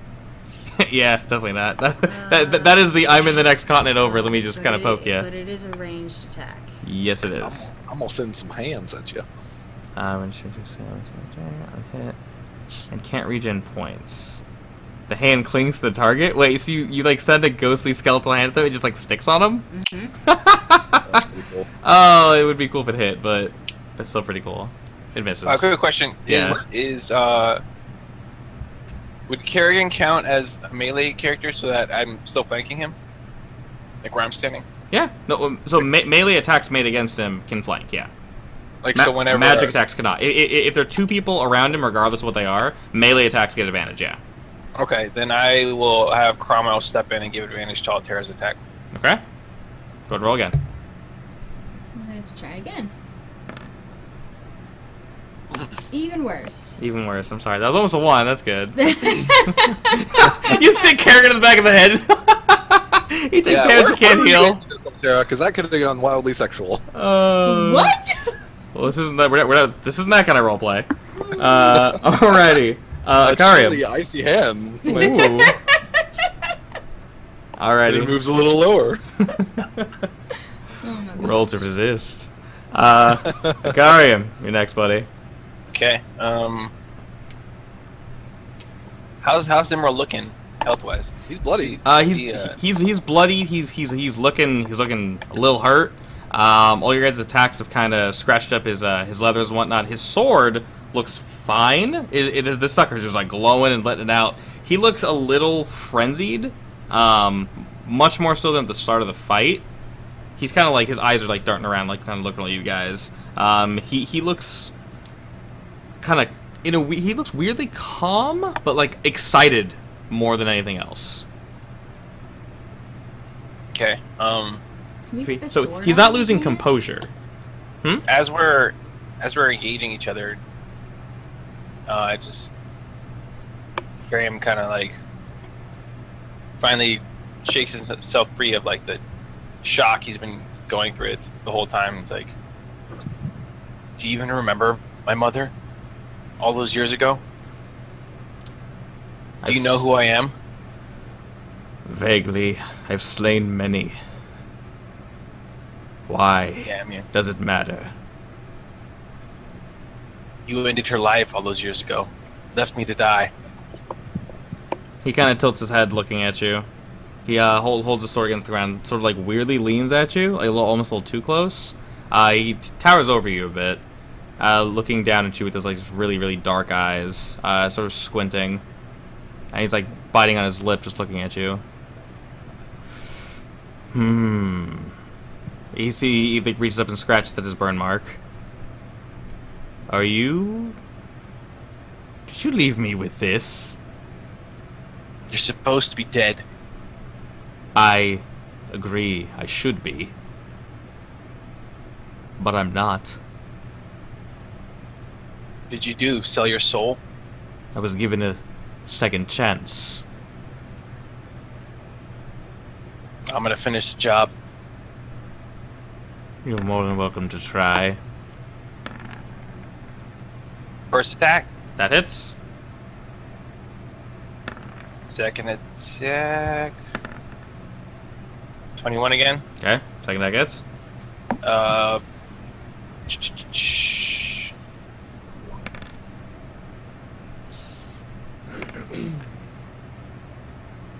19 damage, and Okay. I'm going to use my bonus action to second wind All right. myself. 13 health. Wow. That's not bad at all. Okay. All right. So he kind of takes the hits and deflects them, and he takes a few. He doesn't look too much worse for wear. Recollection's kind of starting to pop into his eyes. He's trying to remember you. This man looks like he's seen a lot of death, like a lot of death. Looking at like a kind of closer inspection, his skin looks very strange. He almost doesn't look alive in a way. Like he's undead? Almost. What, like somewhere in between? Sort of like somewhere in between, yeah. Oh, Well, it's I'm been gonna like let you know almost- here in a second. Almost 60 plus years since I've last seen him. Yeah, he looks. His skin looks very rough now that you're looking at it. Like How many years? Like over 60. How old are you? You're half elf. 77. He's elf, right? I'm half elf. yeah, elf. so- Oh, okay. Okay. yeah. So he hasn't seen a Karim in a very long time. Yeah. He looks like he's really racking his brain to remember you. But like the burn mark on his face is itching, so he's scratching it. He's like kind of recollecting who you are. He also looks like he's trying to just kind of generally remember. Let's see, you just went. So Kerrigan should be next, I believe. Yeah. I can't get double advantage, right? No. Like you only have advantage once. Yeah. Well, I'm just making sure. All right. It's a good question. It's a good question. Can I roll 4 die, please? Hey. It's a question. It's a good question. It's a good question. My bonus action, I'm gonna blow, and all of a sudden, you're gonna see this ginormous white polar bear. Rawr. And multi-attack. Specifically, I'm going to be trying to attack his hand that is holding the sword, Okay. or the arm, like the wrist area. Yeah, sure. So D20 plus 7 to hit. So that's a 17 or a 19. That's a miss. A 19's a miss? Yes, it is. Alright, Yeah, so you then my can claw attack, same thing. Plus 7. Brah. That's a 23. 23 hits. Okay, 23 hits. So my claws are swiping his arm with the attempt of trying to dislodge that there handhold. Okay. 2d6 plus 5. Oofda. Oh my god. 7 damage. Okay. You don't really hit very hard. Good attempt. Definitely good attempt. He kind of like bats the sudden bear away. He looks a little shocked that you said you're a polar bear. Oh yeah. He's a little shocked that you just suddenly turned into a polar bear of all things. He kind of cackles a bit. And any more bear strikes? Nope. All right. And then Cromwell's on him, so he's got that. So after that should be Wickus, unless you want Cromwell to do something. It depends on if Wickus needs. What you got, the help. Wickus? No, I don't need it. I'm going to cast. So the sword wasn't dislodged from his hand. Nope. Okay. Definitely not. I'm going to cast Magic Missile at level 3, which gives me 5 darts, I think. Let me check. You get a lot. So it comes at 3 originally, and then One per every level. Level after 2, you get 1 more. And you're casting at level 3? Second level. The spell creates 1 more dart for each slot above first. Yep. So I get 5 darts. Jesus. So what I'm gonna do is I'm gonna do like the first 2. I'm gonna try to hit the opposite side of him from his sword, and the last 3 are gonna try to hit his wrist. That's holding the sword. Okay. 18. 18. Okay. 18 damage. You said the last ones were aimed at his wrist? So 2 are gonna hit the opposite side of his body. Then I'm gonna have the other 3 try to hit his sword-wielding weapon, and my obsidian staff kind of the end of my obsidian wand starts to like glow like orange as I cast these like fire magical bolts towards. Okay, so that happens. You're not able to dislodge the weapon, but you kind of stagger him a bit. He actually gets knocked back a little, not like too far, but he kind of bumps into a carrion and goes a little closer to the edge. Just takes a step backward. I'll assume you're not that close. Yeah, it's a little too close. So he kind of rolls and takes a step back and directs attention at you for a moment, but kind of like grips harder on the weapon and kind of sneers at you. Other than that, go ahead and do your sorcery roll thing. Yeah, I remember. Unfortunately, right down the middle. That sucks. All right, so one day we'll get it. Mr. Vulcus. All right, I'm gonna use my first action to. I will expend 20 points of laying on hands on myself. Yep. So I get back up to not 299, but 29. And my second action, because I have been waiting for him to dislodge his sword from like the beginning. Yeah. I mean, it hasn't happened, so I'm going to. I kind of like turn my head sideways a little bit, because I can feel the sword, and I do kind of like I just kind of extend my hand towards the sword. Okay. And I'm gonna roll a d20, and you tell me what happens. Okay. Please, for the love of God, something good. Okay. Nope. Nothing happens. Nothing happens. He's dragged towards you like slightly, like it pulls. Noticeably, he was actually looking at Wickus. But you pulling on the sword actually kind of turns his body. He's holding on very tightly on the sword. His feet kind of drag on the floor as you turn him towards you. Now he's kind of facing you a bit. So he kind of turned back towards you. Didn't want to be, but he's turned towards you now, and his attention is directed at you. I give him the finger to the eye fingers. You know. Yeah, yeah, I got you. Like I see you. Okay. Yep. As a bonus action, I am going to cast Divine Sense on this guy. Okay. He's stanky. He's real stanky. Yeah. You smell it and you feel it, right? My paladin senses are tingling. Basically, they're not tingling. They are going off the charts. Is my amulet like doing anything? Good question. Very good question. First, Divine Sense. This dude smells dank. Is not good. Does not smell good at all. Both he and his weapon are emanating this odor that is just foul. It is just noxious. Specifically the weapon.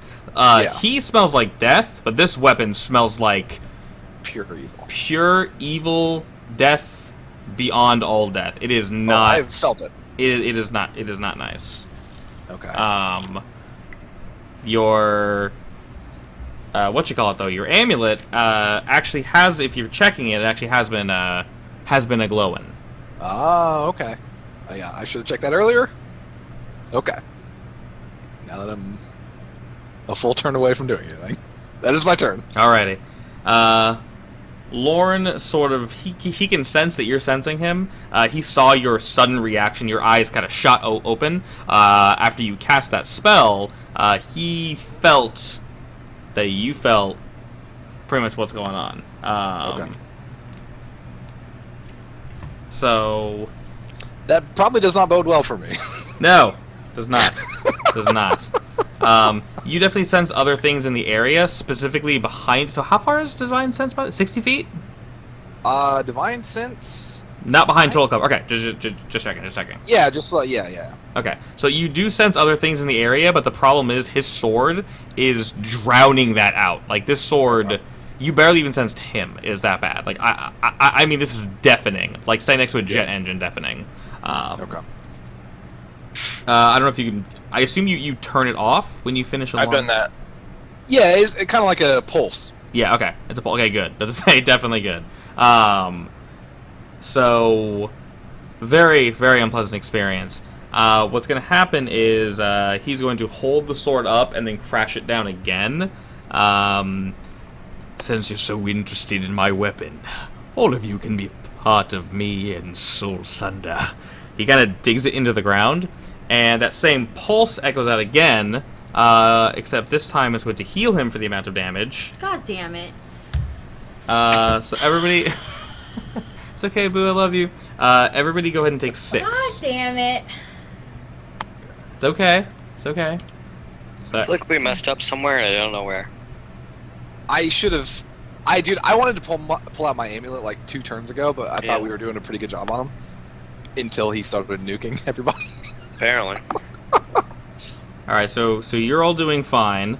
So the heal wasn't very much. I could have rolled better, but while that sword is lodged in the ground, he's actually shoved further into the ground, and that soul burst. Sindragosa appears. Basically, that first burst, like they came out the first time, that happens, but like twice over. This thing just howls, and Wickus, you hear screaming coming from behind you down the pit. You don't know what it is, but you hear something down there. No, I don't like it. Sounds like actual people. Like his weapon is almost like screams of the undead. They're echoey. They feel sickly. The screams you hear from down there almost sound live. Oh, is that the prisoners? That's dude. Where's Killian during all this? Killian, actually, while this is happening, you see him kind of throw back his cloak, and he's actually running towards Emerald right now as he hears the screams coming from down there.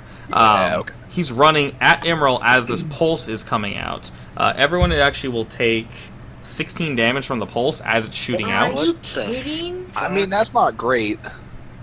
The damage, like the pulse coming off this thing. I should have put a little bit more hands.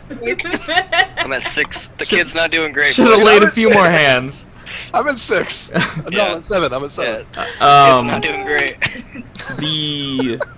This like weird black viscous fluid kind of whips up from the sword and like latches up onto his arm, and it like digs into his skin as this pulse is shooting out. It just continues pulsing out as you guys take this damage. You guys are taking the 16 over the duration of this effect, and as that happens, you actually hear Killian scream. I think he recognizes either the scream or he recognizes that that's where the prisoners are, and he is angry. He flies by Emerald and he like smashes into him,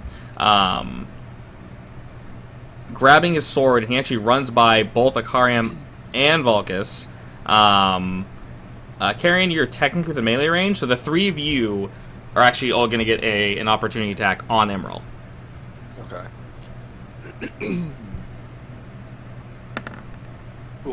That's a hit. That was almost a crit fail.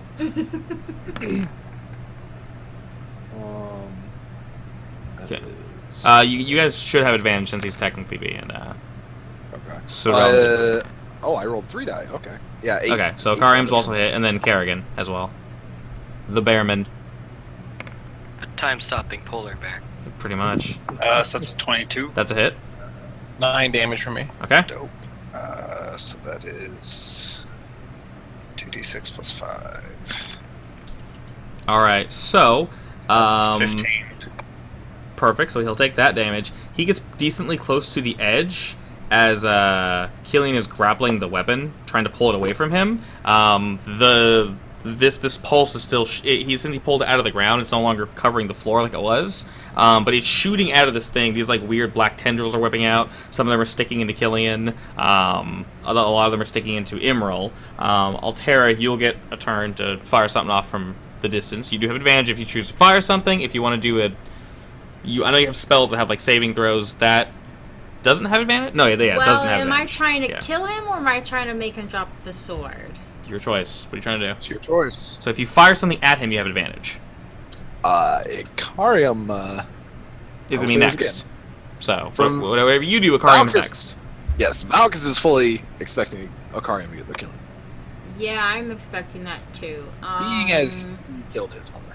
But now, okay, can you re-describe the situation? Basically, Like, he's standing. He's standing like with his back to the edge.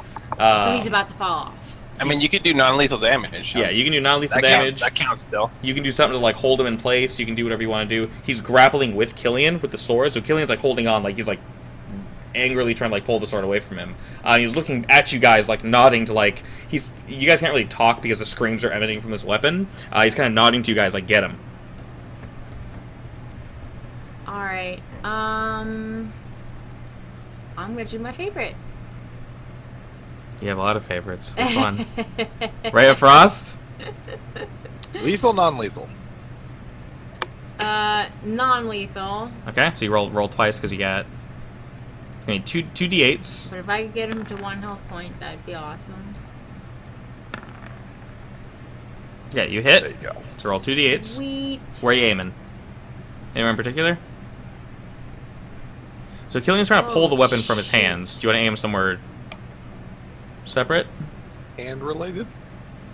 I'm thinking hand related because if I go for his legs, he might fall off. You could teeter him.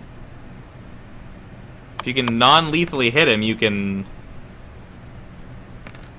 Okay, that's potent enough. Those are also +1 because of my ring. Okay. Where you shooting? Let's go for 1 kneecap. I say, because if you want to ask Karim if he has any plans, maybe you just want to hold him in place, or your choice. You're firing ice at him. I mean, if this is finishing him off, just leave him on up here. Yeah, I'll go for 1 kneecap and one for the wrist. Kind of gimp him a bit? Yeah. Okay. So you fire ice at his leg, and it kind of just sticks to his knee, and like he kind of looked like he was walking with the gimp before a little bit. He kind of like winces at that and like drops a bit, and he starts fighting and just wrenching this weapon, trying to wrench the weapon away from Killian. Before Akarian gets a chance to act, he actually is able to pick up Killian. He actually kind of throws him over the edge while Killian's still holding on to the weapon, and he's trying to like pull it away from Killian, but Killian won't let go. These little black tendrils are like ripping into both of their arms, and the weapon now will not let go of either of them. And he's just like, "Let go, damn you, let go!" And then you can't really hear what Killian is saying, but he looks devoted. Like his feet are like on the edge, and he's like pulling down to like get this weapon away from the dude. He is just like devoted, making sure that you guys like finish this dude off. So, Karim, what will you do? So does he still have health left, or is he? He's basically at the end. He's barely holding on to this weapon. His attention is currently focused on Killian, but he's kind of turning around because he knows you're coming at him. So his attention is definitely divided. Okay, and he's on the edge. The first swing is going to be like a cross chop, right at the like his left knee if he's facing me. Okay. To get him to kneel in front of me. And then swing for that. That's a hit. Is that advantage? I mean, you have advantage because this situation just sucks for Emerald. So yeah, I can't even say no to that. Okay, it still hits. Yeah, so the first one's a hit. Yeah. I'll do damage for that, I guess. Okay, so any amount of damage that you're going to do is going to kill him, definitely. Okay, so I'll just do something to describe it? Or what do you mean? Or what do you want me to do? As far as... Do you mean just do all the damage? So you're not going to necessarily kill him. Bring him to a state where you could get him dead, because he's going to finish his ordeal with Killian, and then you can finish him off. Because he's in a really awkward situation. Okay. So, what position he's in?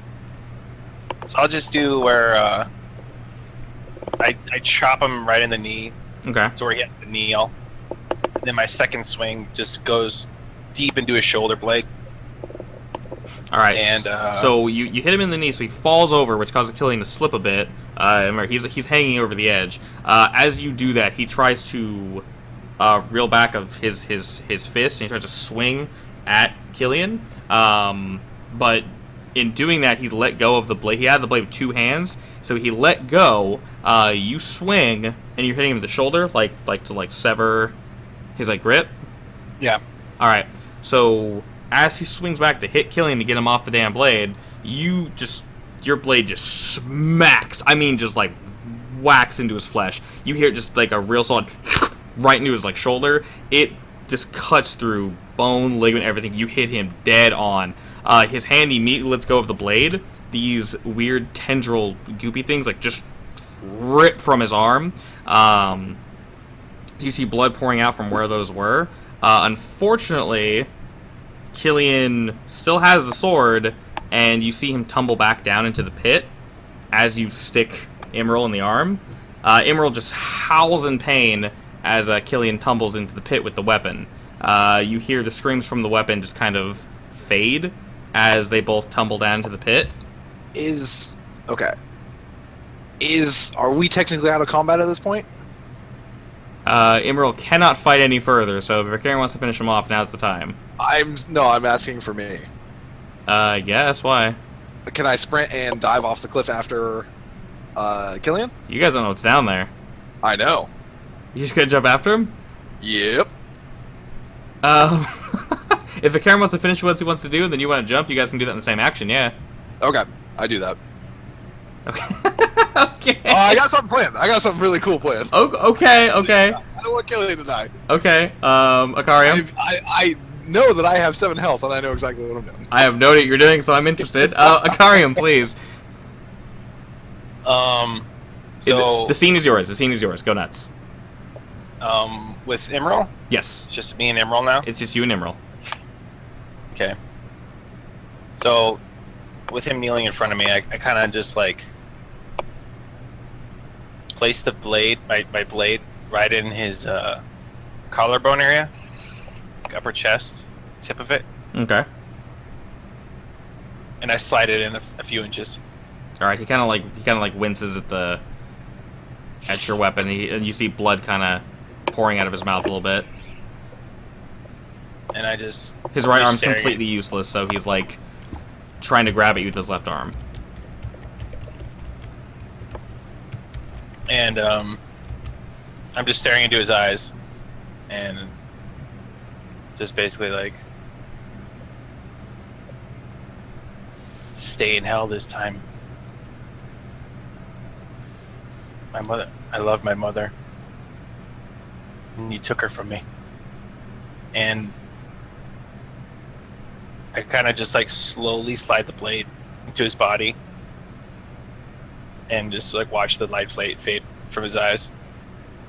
All right. He doesn't respond to you, but the look in his eyes, he's just giving this look of just like pure hate as he's slowly remembering who you are and what happened and what transpired in the past. He's slowly remembering you as you're saying all this, and you just see this just like rage in his eyes. Like suddenly he wants to get back at you, but he can't because you're slowly just draining him of the last few ounces of blood he has left.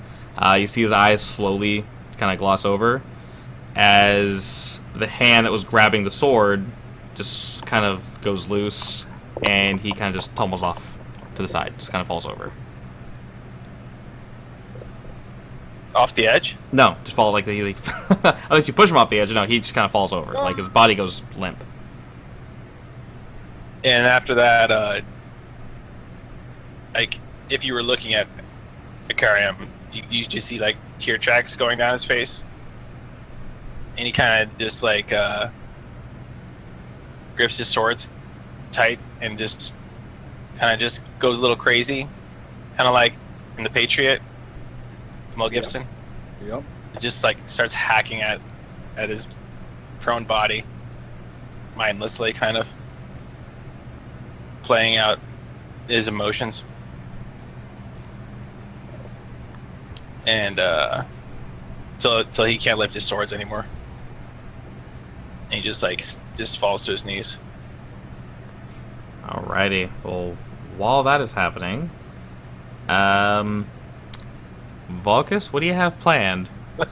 Yes. I want to do something. Oh, damn. Yes. Bullet Yes. time right now. Yeah. Yeah. What you got, Can we do Kerrigan? that thing we talked about earlier there, Dan? Yeah, we can. Okay. Awesome. Are you gonna ruin my moment? I don't know. Is he? No. I'm not going to ruin your moment. So let's say you dove over the cliff too, right? Yes. I'm going to dive beneath y'all. And before your very, very dwarvish eyes, Jordan. Wait, how are you diving beneath me? I'm heavy. He followed I don't you. know. He followed you. Yeah.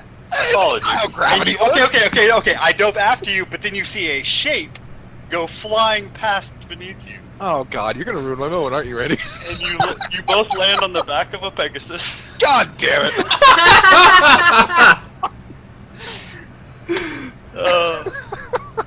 You can fucking shape into a Pegasus?